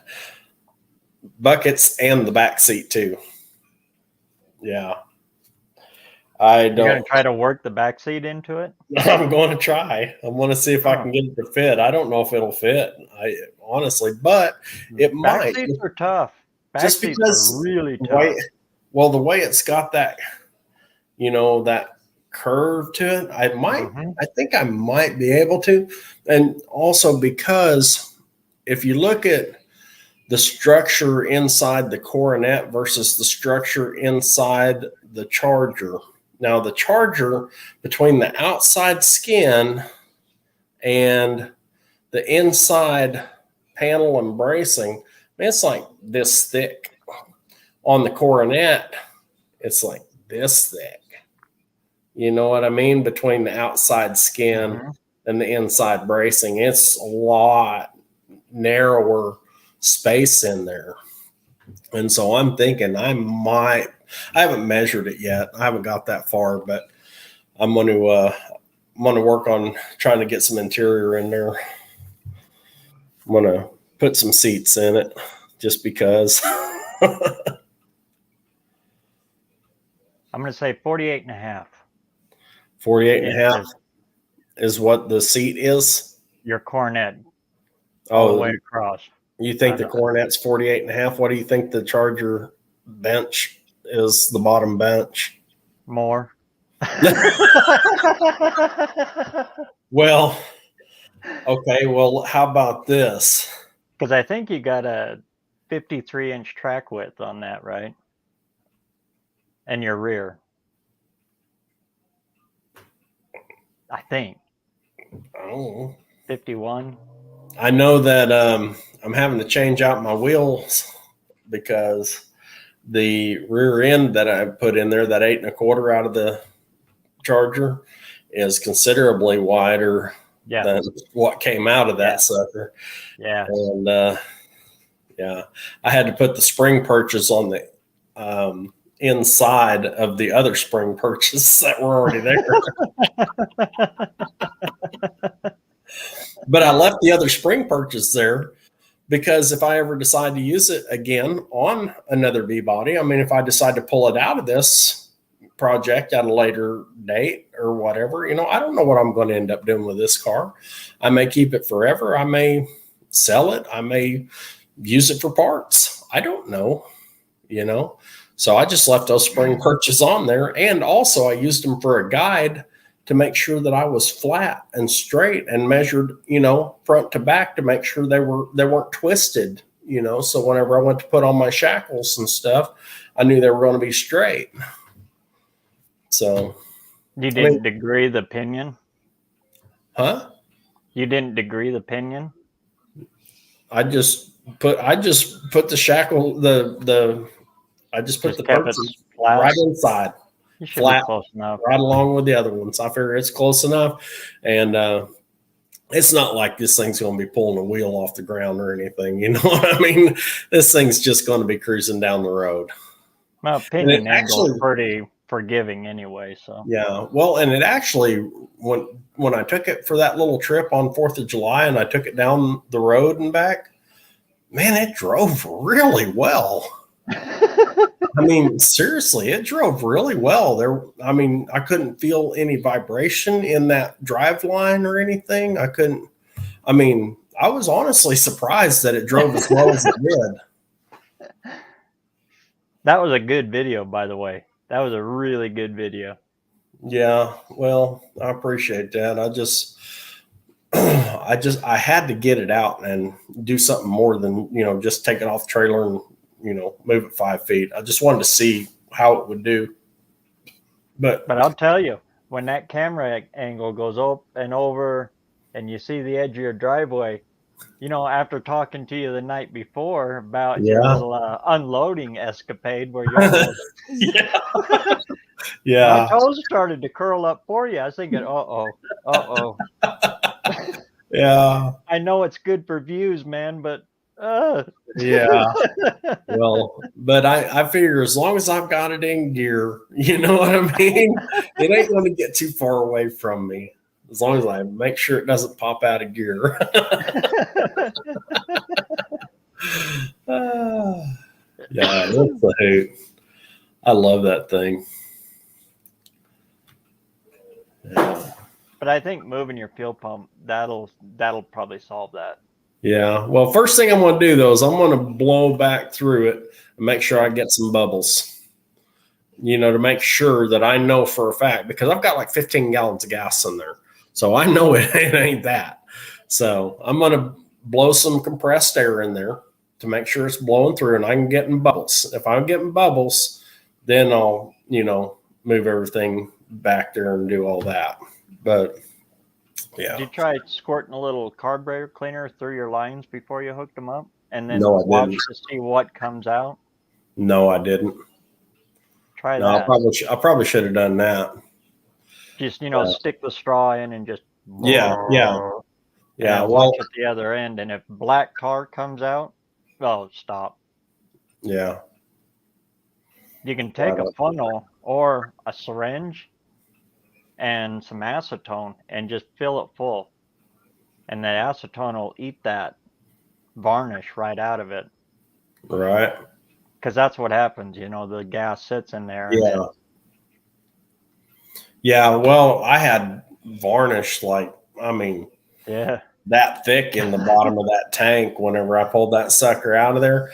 Whenever I washed it all out and I showed the stripper and, the aircraft remover, I can't believe you're using that stuff. Yeah, that stuff is nasty. That stuff is no joke, man. No, it ain't. But you think about it, varnish, dude, it peeled that stuff out of there. When I went to dump it out, it was like, blop, blop, blop. I mean, just a big wad of stuff coming out of there. And I had to take a stick and pull it out. I mean, it was that bad.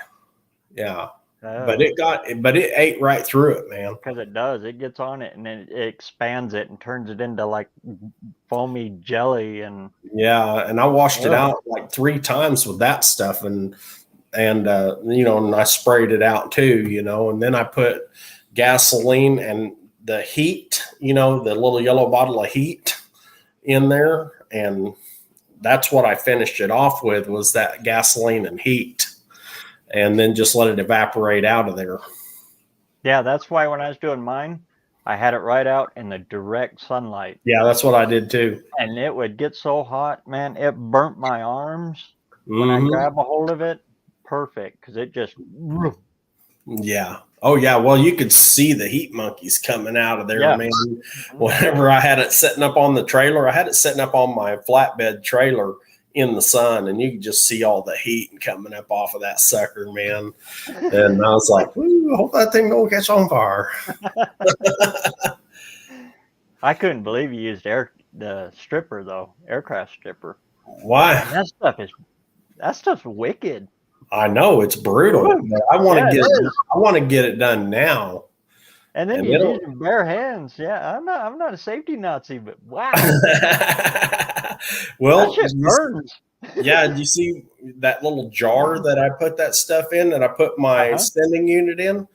Dude, I put it in there for 10 minutes, and you see the crap that it ate off of there in 10 minutes? It was like, yeah, that sucker works perfect.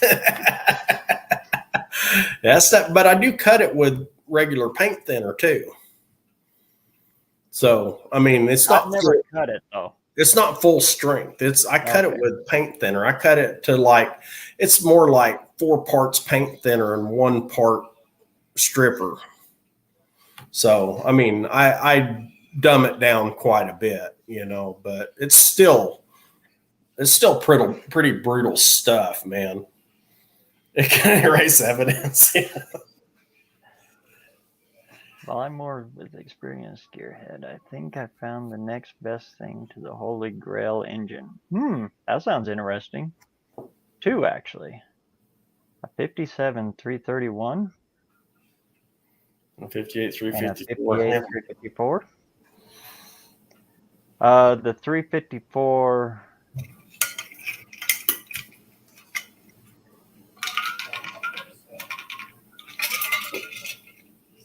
Are they both trucks, or just the 354?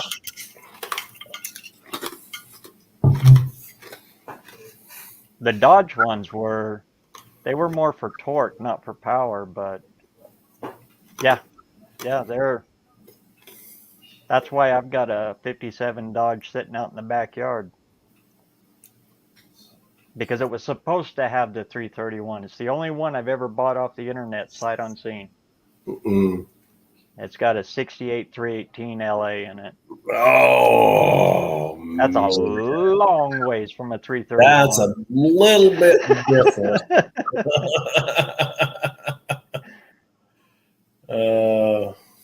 But the price was right. He delivered it to my house, so, and it's rust free. Right.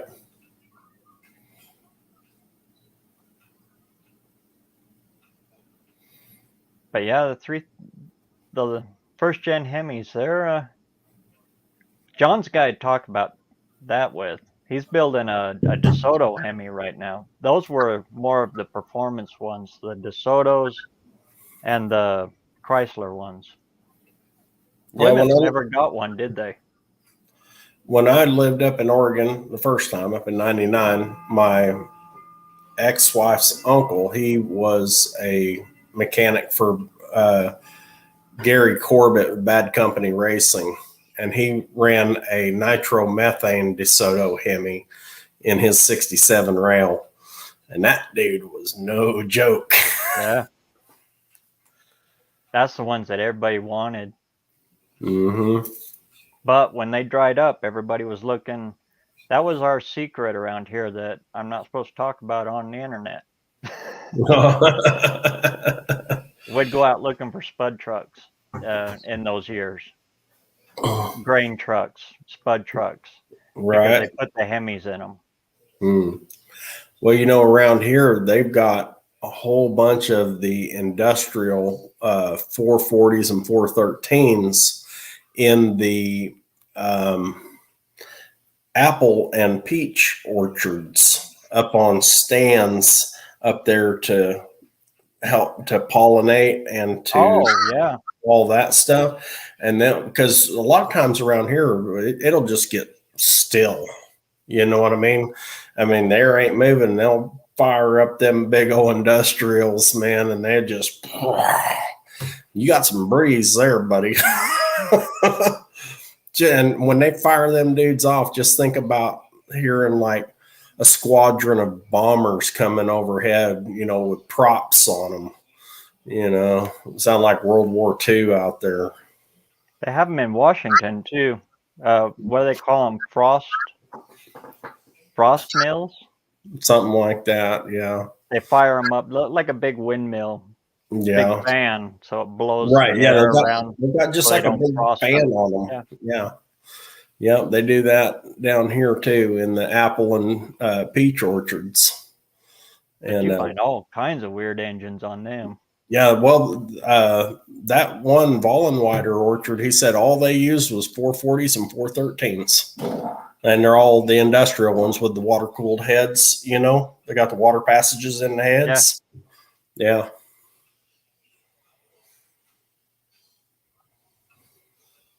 I'm not sure. I only some parts home because I didn't have the truck.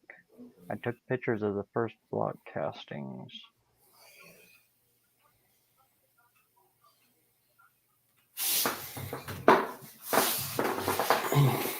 It could be. Block numbers and casting numbers I'd be lost on.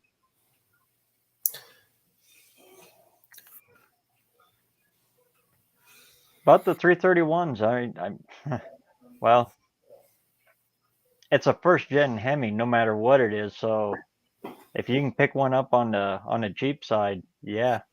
Yeah. Well, I always look at it like this. If it's an engine that has, you know, that has use, I mean, unless it's some little, you know, unless it comes out of a Chevy Corsica or something like that, you know what I mean? You know what I'm saying? If it's a viable engine, you know, I'm going to pick it up if I can get it for the right price. If I could find a run-in first gen Hemi, oh yeah, Yeah. I'd scoop that up in a heartbeat because I could turn around and flip that in no time whatsoever. I could buy 3 Fords for the price of that engine that I Yeah. get out of that engine. Right. Yeah, you know, I've been having kind of second thoughts on my motorhome up there on Cousin Eddie. They Oh, the Chrysler. yeah, The Chrysler was the even better one. What's that? The Chrysler was the even better one. Yeah. It went Chrysler, DeSoto, Dodge. The Red Ram. Yeah. Which the Red Ram isn't too bad, but they have the small ports, so they're a torque motor. I've never messed with any of that kind of stuff. I've never messed with a Hemi at all, but maybe someday. I changed oil in one. Yeah. They are so rare here. Yeah. Well, you know that what I was saying about that that RV that I got up there, the Dodge Sports Coach with the 440 that I got. Originally, I got that for the motor, transmission, rear end. You know, I thought I would steal all that, but the more I look at it, man, I just don't think I can. And then I thought, well, you know, I'll convert it into a car hauler. And then I thought, man, you know, you're really you're destroying a piece of history too. You know what I mean? And down here, we've got kind of a cult following of vintage RVs and stuff like that. People pay big money for vintage RVs. And I'm thinking about if I can just get it to run and drive and just get the inside cleaned out to where it's in restorable condition, you know, and I could probably get several $1,000s out of it. Because there's 2 different places down here that rebuild RVs and they sell high end. I mean, they sell like one like that restored, probably get $80,000-$90,000 out of it. It's ridiculous. $200 for a Hemi, for a Chrysler Hemi, and you haven't bought it already? I'm gonna say, where's this at? I got a couple $100. No, it's total crap. Give me the guy's number and I'll call him. Yeah, I'll just tell him what a jerk he is for trying to rick you on that. Yeah, $200 for a first gen Hemi. Yeah, I would hop all over that, even if I had a piston hanging outside.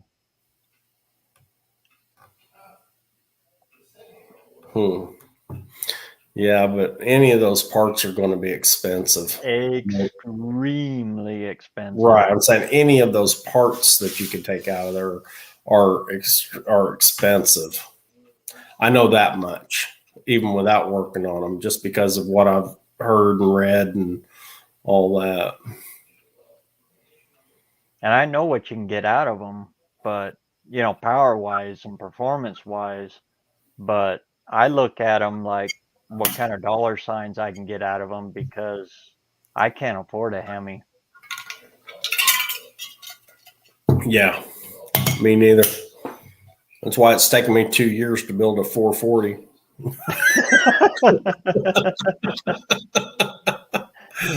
It's like, yeah, you want to build a Hemi? Right. I mean, I've seen valve covers go for $100 a piece. Oh, yeah. At swap meets, and people scooping them up. Yeah. Just for wall hangers. Yeah, it's crazy. I don't know if you saw my community post I put up today with my headers, my shorty headers. I didn't yet. Yeah, Clint sent me a set of shorty headers for the. Oh, really? For the 452. Yeah, they're awesome. Really going to finish off that engine well.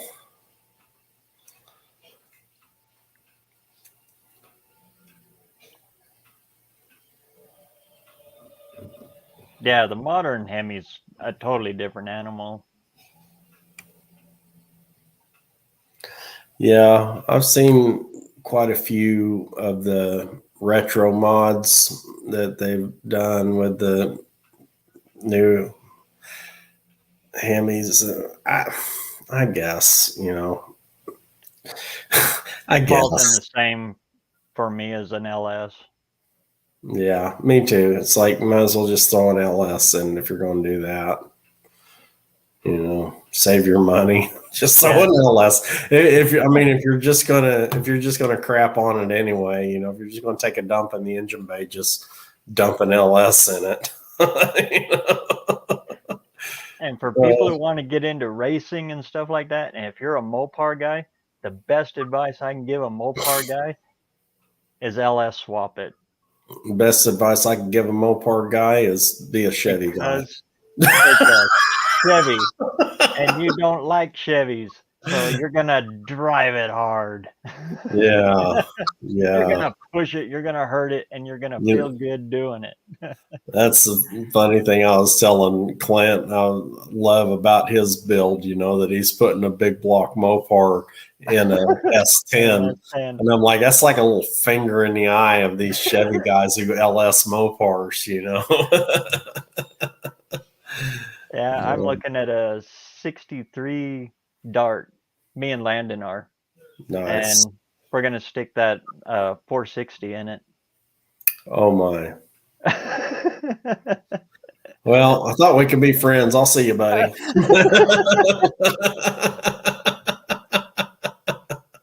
It's got the center sump. It'll fit in there.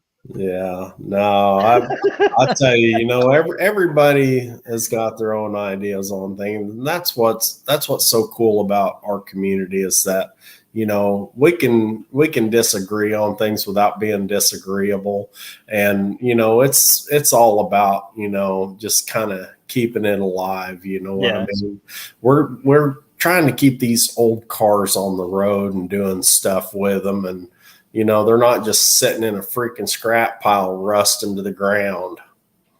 So, if you got to put a small block Chevy in it to make it run, so be it. Even if it's a 305, if it's on the road, it's on. Even if it's a 307. Yeah. Just pull that 307 out of that old Delta 88 and throw it in there. And just go. There for a long time, I actually liked the 305 for a driver. For just something you're going to just drive around. Because, good Lord, you could pick them up for $100. Sometimes even people would give them to you. Yeah. you couldn't do anything with them. You put an Edelbrock intake on it, and that's about it. Yeah.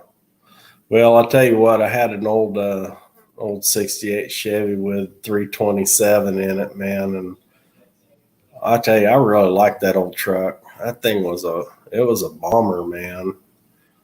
What year? 68. 68. So a large journal. Yeah, that dude would flat get down the road, man.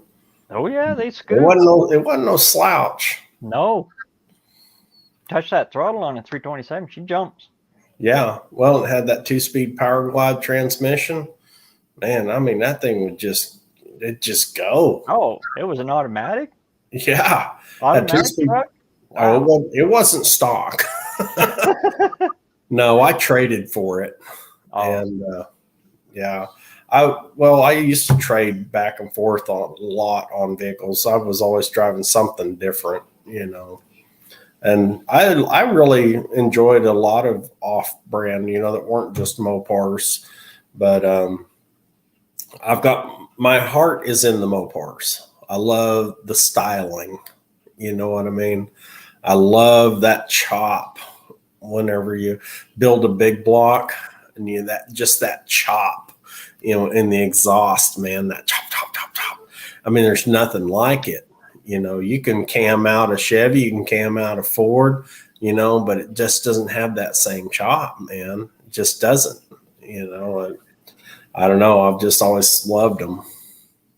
I'm the other way. I think a big block Ford sounds the best. Yeah. Well, see, and that's what I'm saying, you know. That's what's cool about what we do, man. You know, Actually, the best sounding one was a Y block. I loved my 64 Ford. I had a 64 Ford pickup with the 292 Y block, and it had a propane conversion kit on it. It ran off propane. And it was a great old truck, man. That old Y block was a great truck, man. It was great. I loved it. I should have never got rid of it. But, you know, live and learn. And 64 was kind of its own year, you know, because, you know, it was like the first year of the upright tail lights, you know, and last year the single wall bed. And, you know, I mean, last year with the straight axle before they went to the twin I-beam. And I mean, it was kind of its own year. That's when Ford lost it. That twin I-beam.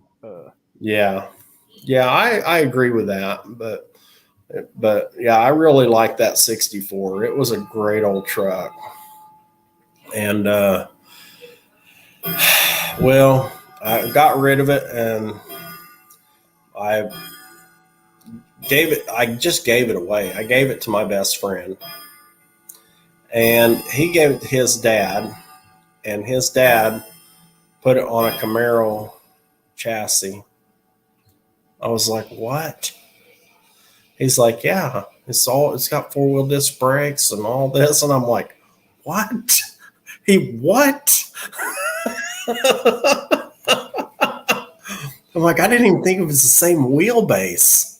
And he said, well, it's within an inch. I'm like, okay, if you say so. I was sick.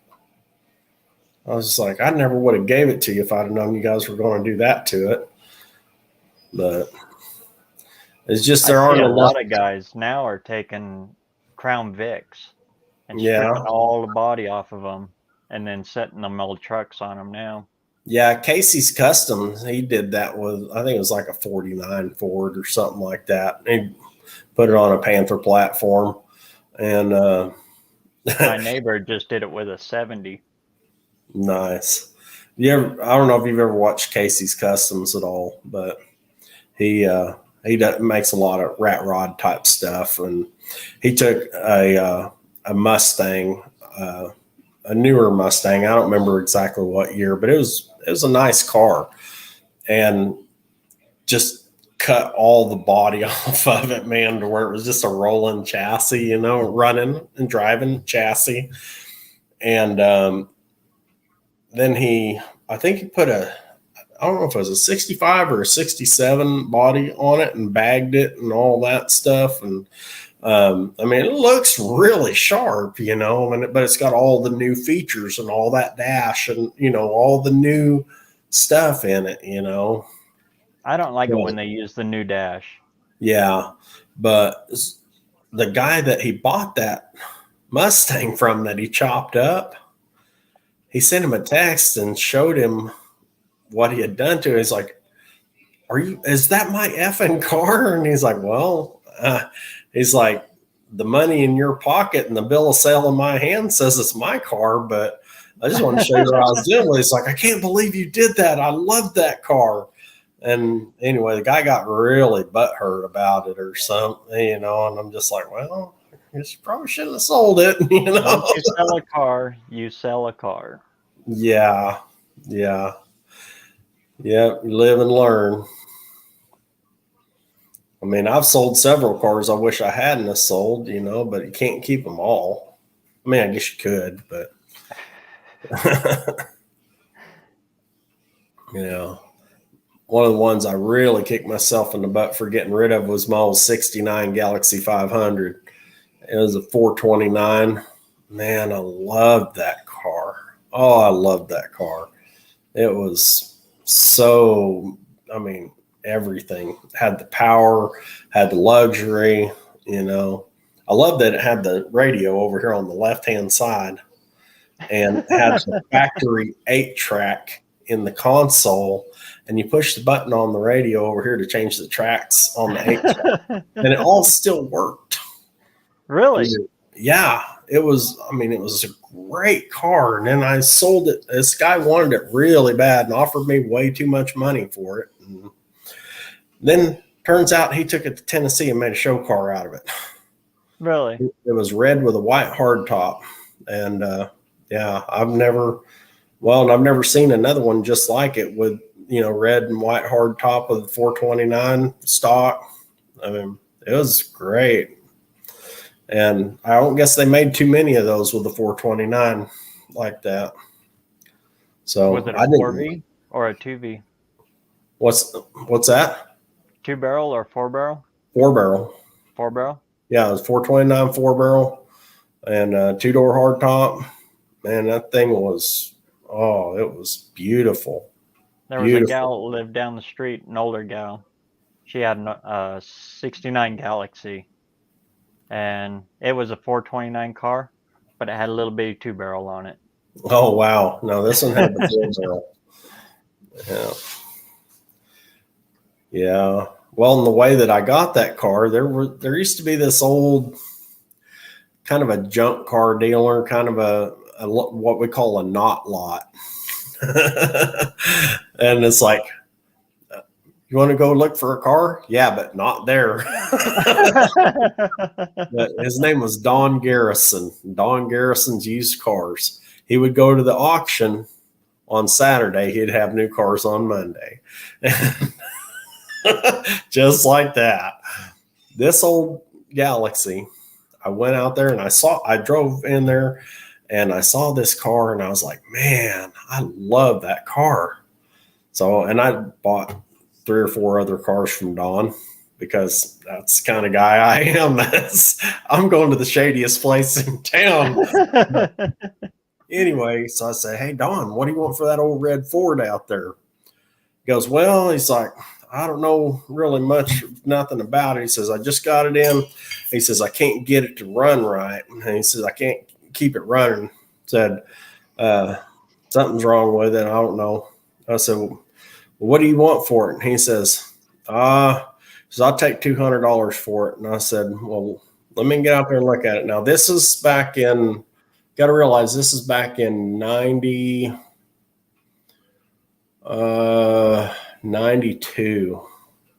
when I got this car. Okay.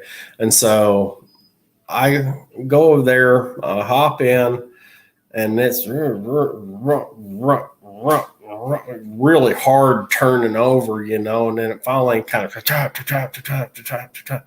and I was like, boy, I don't know, man. It sounded like it was kind of out of time or something, you know what I mean? And Don says, yeah. I said, see what I mean? And I was looking under it, and I mean, all the plug wires seem to be, okay and all that. And I said, you take 150 for it? And he goes, nah. He says, I'll take 175. And so I pulled out my wallet, gave him $175 for it. And I was out there playing with it. And I got it to run just a little bit. I grabbed my wrench to loosen up the distributor bolt. And when I bumped the distributor, it turned. I was like, oh, well then. So I moved it back where it was and then advanced it just a little bit and tightened down just enough to hold it. And that sucker fired right off. And I was like, and so I said, hey, Don, I'll be back in a couple hours to get my car, and I took that dude and went and bought a whole new tune-up kit for it, plugs, wires, rotor, and then, all that stuff. And anyway, man, it turned out to be a great car.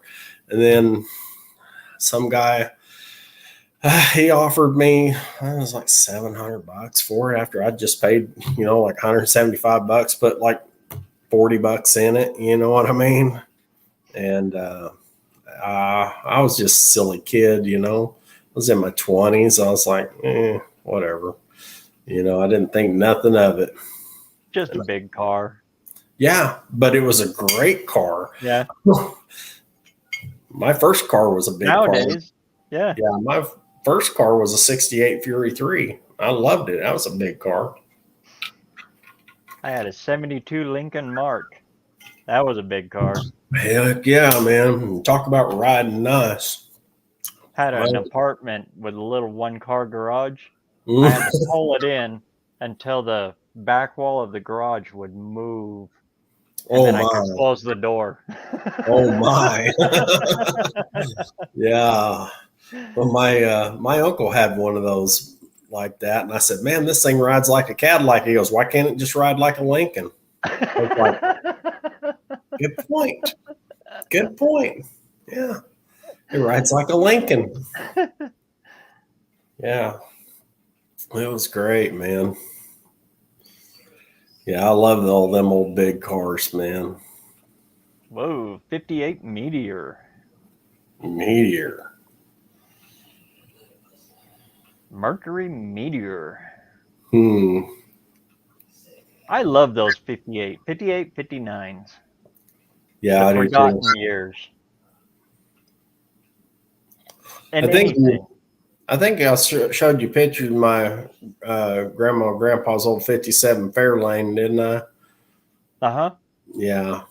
Yeah, I love that old Fairlane. That thing was great, man.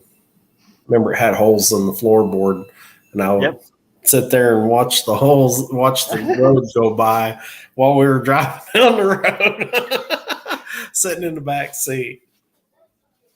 I think I even said that in one of my videos. Hey, look at this. I got Big Mike's manual speedometer right here. You count the rocks. Right. Yeah, that's right. That's right. Yeah, that's awesome. I tell you, man, it is a great way to grow up. First time I seen you. Huh? Yeah, that was about the first time I seen any of your videos. That's about when we first got together. Yeah. Man, that's hard to believe. It's been a great ride, hadn't it? From January to here. Oh Lord. It's been a great ride. It has. Yeah. All the people we've met. And I know I could do a lot more on YouTube than I do, as far I could be doing lives and all that, and I could put out a lot more shorts and stuff, but man, I'm just so busy here, I hear you. This last week I was, well, I missed 2 days. That's not like me. Yeah, I know. Well, my secret to all of that, though, is I do them in blocks. Right. Most of those are all shot in one day. Yeah. Well, my thing is I usually will go out and I will work in the shop, and then I'll come in and post my video. So I mean, mine are like that day's content. I mean, that's you. When I come in, that's what I did today. How did I hear about the No Name Nationals 1.5. back in January? Well, that's when I think it was January trying to think of when I registered. I registered in January. I just started my channel December 18th. I mean, so, and I think I ran across, I don't remember how I ran across John Wilburn, but I think I knew him from Uncle Tony. Uncle Tony's Garage. That's what it was. Yeah. Because he was a right. That's what it was. Uncle Tony. I was following Uncle Tony's Garage, and then I saw John Wilburn on there. Yeah. Yeah, on that Meteor, I wouldn't use that 1.5 ton. I wouldn't use in 3/4 tons, even tough. If you want easy, stick with a 1/2 ton. Your kingpins are the kingpins on anything 3/4 up are huge, and the price goes way out. And there's a lot of stuff you can't buy, like hubs and spindles and stuff like that. On that Volkswagen rat rod we did, that's actually a 3/4 ton straight axle up front, but we had to machine down. We did it with a flapper disc and emery cloth and machine them spindles down to get Chevy spindles to go over them. Not spindles, but hubs to go on them to convert it to disc brake. But it's a lot of work. I would try to find a 1/2 ton. You can buy anything for a 1/2 ton straight axle. So it says 195 days ago was whenever I did my short, whenever I did, when I signed up for the No Name Nationals, 195 days ago.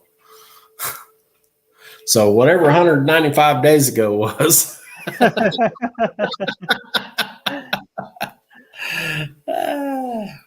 That's when I signed up. That was when I signed up for when I registered.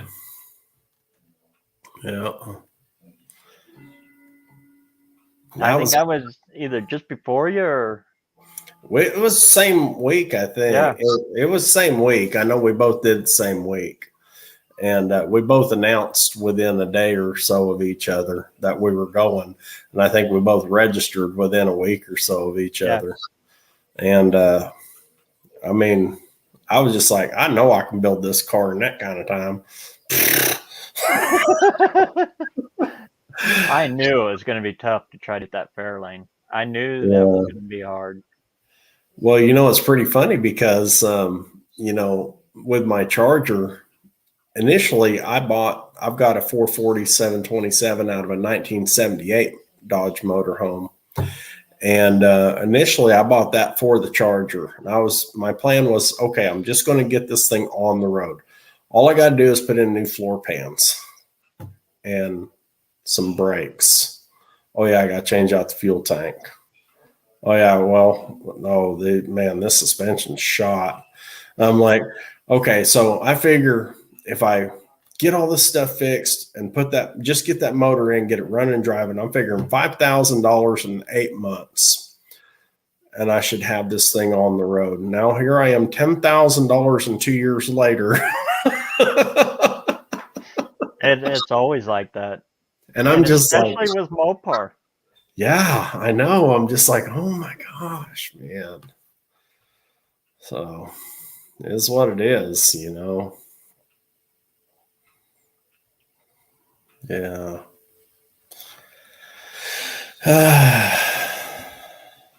Until April or May. I heard about it vaguely on Uncle Tony's New Year celebration. Dallas and John kind of hinted towards this. Right. I think that's when I heard about it too, was Tony's New Year's celebration. I'm pretty sure that's what it was. Yeah. And like I said, I had only started my YouTube channel a couple of weeks before that. December 18th was when I started my YouTube channel. So. And then right after that, well, what was it? 2 weeks after that, they did the official announcement. Yeah, I think on John's. Yeah. And bang, boom! I said I was in. I was actually the first video. Yeah, you made the first. I think the first official declaration. Yeah. And I wasn't far behind you. I knew I was going to do it. I was like, well, I'll get something done and ready to get there, even if it's my old truck. I'll run old Vanessa down the track. See what they think about that old 6.7 Power Stroke going down there. Because it hit me right at the perfect time. That's about the time I decided, okay, I'm going to start taking this YouTube stuff a little more serious. Yeah. Yeah. Because I've been doing this for about I just had my 2 year. I think. I have to look it up. YouTube just sent me a little, it's your birthday. No, it ain't. Well, and it's funny because I said the whole time, I'm not going to take this serious. I'm just going to play around on here. Well, and then I got a challenge, and it's like, well, all right, now we got to take it serious. I'm not good with dabbled with the idea. Well, I originally started I started the channel just to make comments and stuff. I was what do they call them, a lurker, I guess.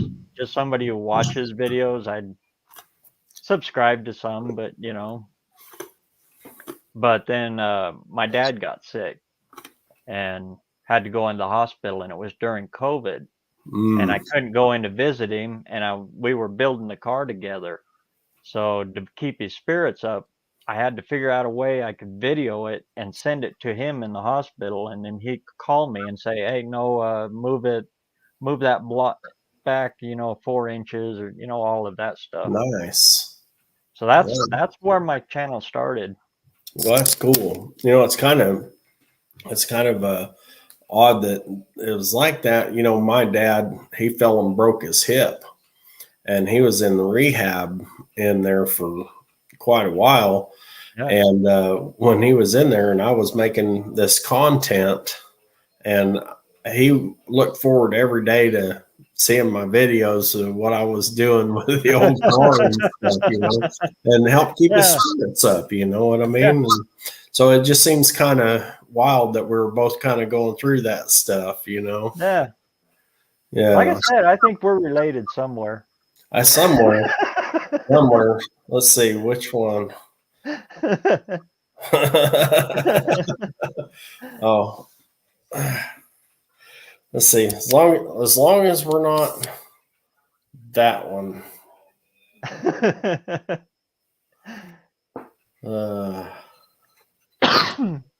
I saw Marky Mark wearing this shirt, and I was like, I gotta have one of those.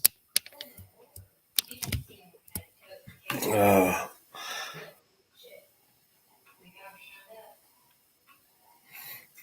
Now I'm not really too serious on the YouTube. I mean, I do want to pursue it more, but I'm not going to let it take over, everything I've got to do out here. Yeah. Like I say, I still am working towards being 100, I want to be in a position to where I can be 100% self-sufficient if necessary. Like the old ways. I don't know if I'll ever get that far, but I want to. A 73-quarter international? I used to have a 70-quarter ton international. The torsion bar one. I had a 67 Scout 800 International. I had 345 industrial V8 in it. Man, that was a beast. The 345 was. Well, that little truck was. I mean, it was a little bitty squatty thing, and I remember, I never forget when I looked at on the specs on it, says unladen weight 4,400 pounds. I was like, what? Unladen weight was 4,400 pounds on that little bitty Scout. I'm sure it had something to do with that 345 V8 in there. But it had the old dual stick transfer case in there. Yeah. So it had 3 shifters in there. And man, I'll tell you what, you put that dude in 4 low and just let off the gas, let off the clutch, and you could outwalk it. Yeah, it would just go. But it'll climb a tree with bald tires. Yeah, I mean, it was a great truck. That was another one I wish I'd never got rid of. I traded that for a 1978 Dodge 3/4 ton camper special extended cab with 383, and it sounded nice, and it had a lift on it, and it was, oh man, there's your 4-wheel drive. It wasn't half the 4-wheel drive that little Scout was. Scout was. Yeah, and then the guy wouldn't trade it back or sell it back or nothing, man. And I was just like, man. And then it got wrecked, and then it got scrapped, and man. Yeah, those internationals, they are tough, and they run forever. But if it doesn't run, walk away. Yeah, right. Parts for them are getting so hard. Oh, I know. I brought everything in stock. There is no aftermarket for them. So. Right. I brought my oldest son home from the hospital when he was born in that old Scout. Yeah, and man, had the removable hard top, and it had a roll bar in it. And that old top would just bam, bam, bam on that roll bar when we had the top on there. It was loud. It was obnoxious. But man, I loved that old truck.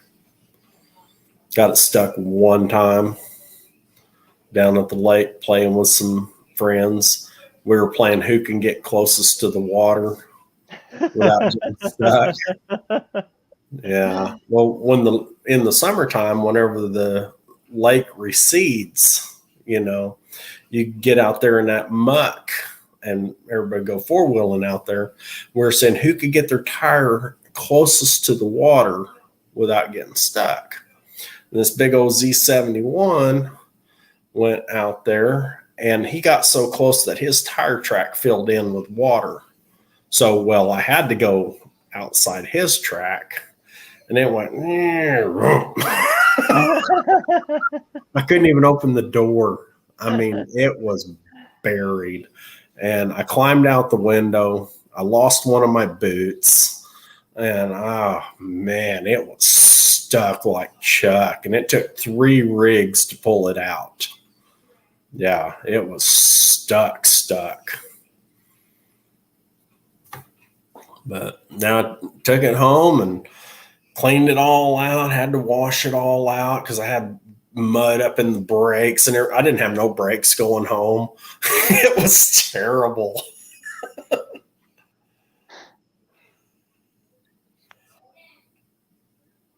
Right after John Wilburn Kellenberg from...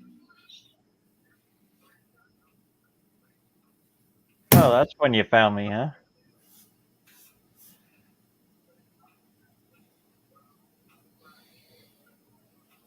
Oh, that's cool, Dad. Nah. Yeah. I tried to get that Fairlane ready, but too many holdups.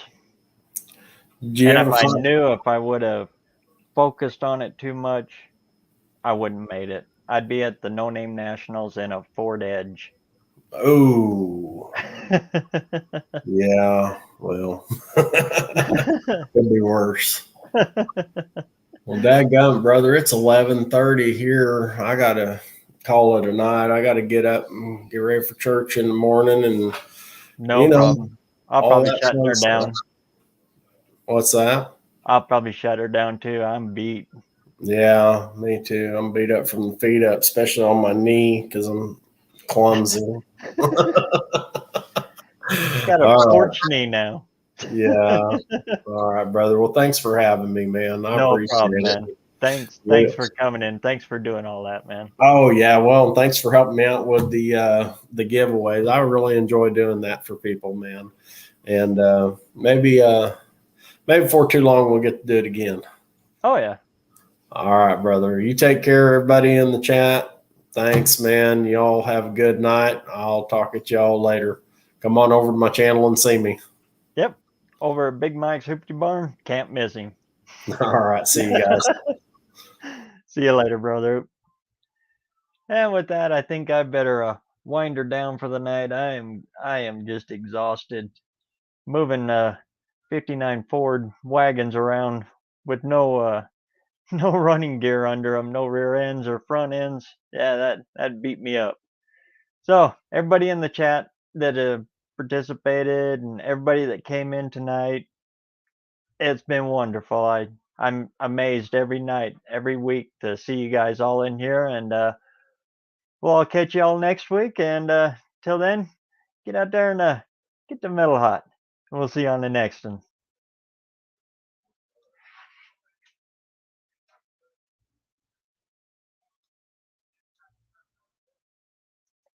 And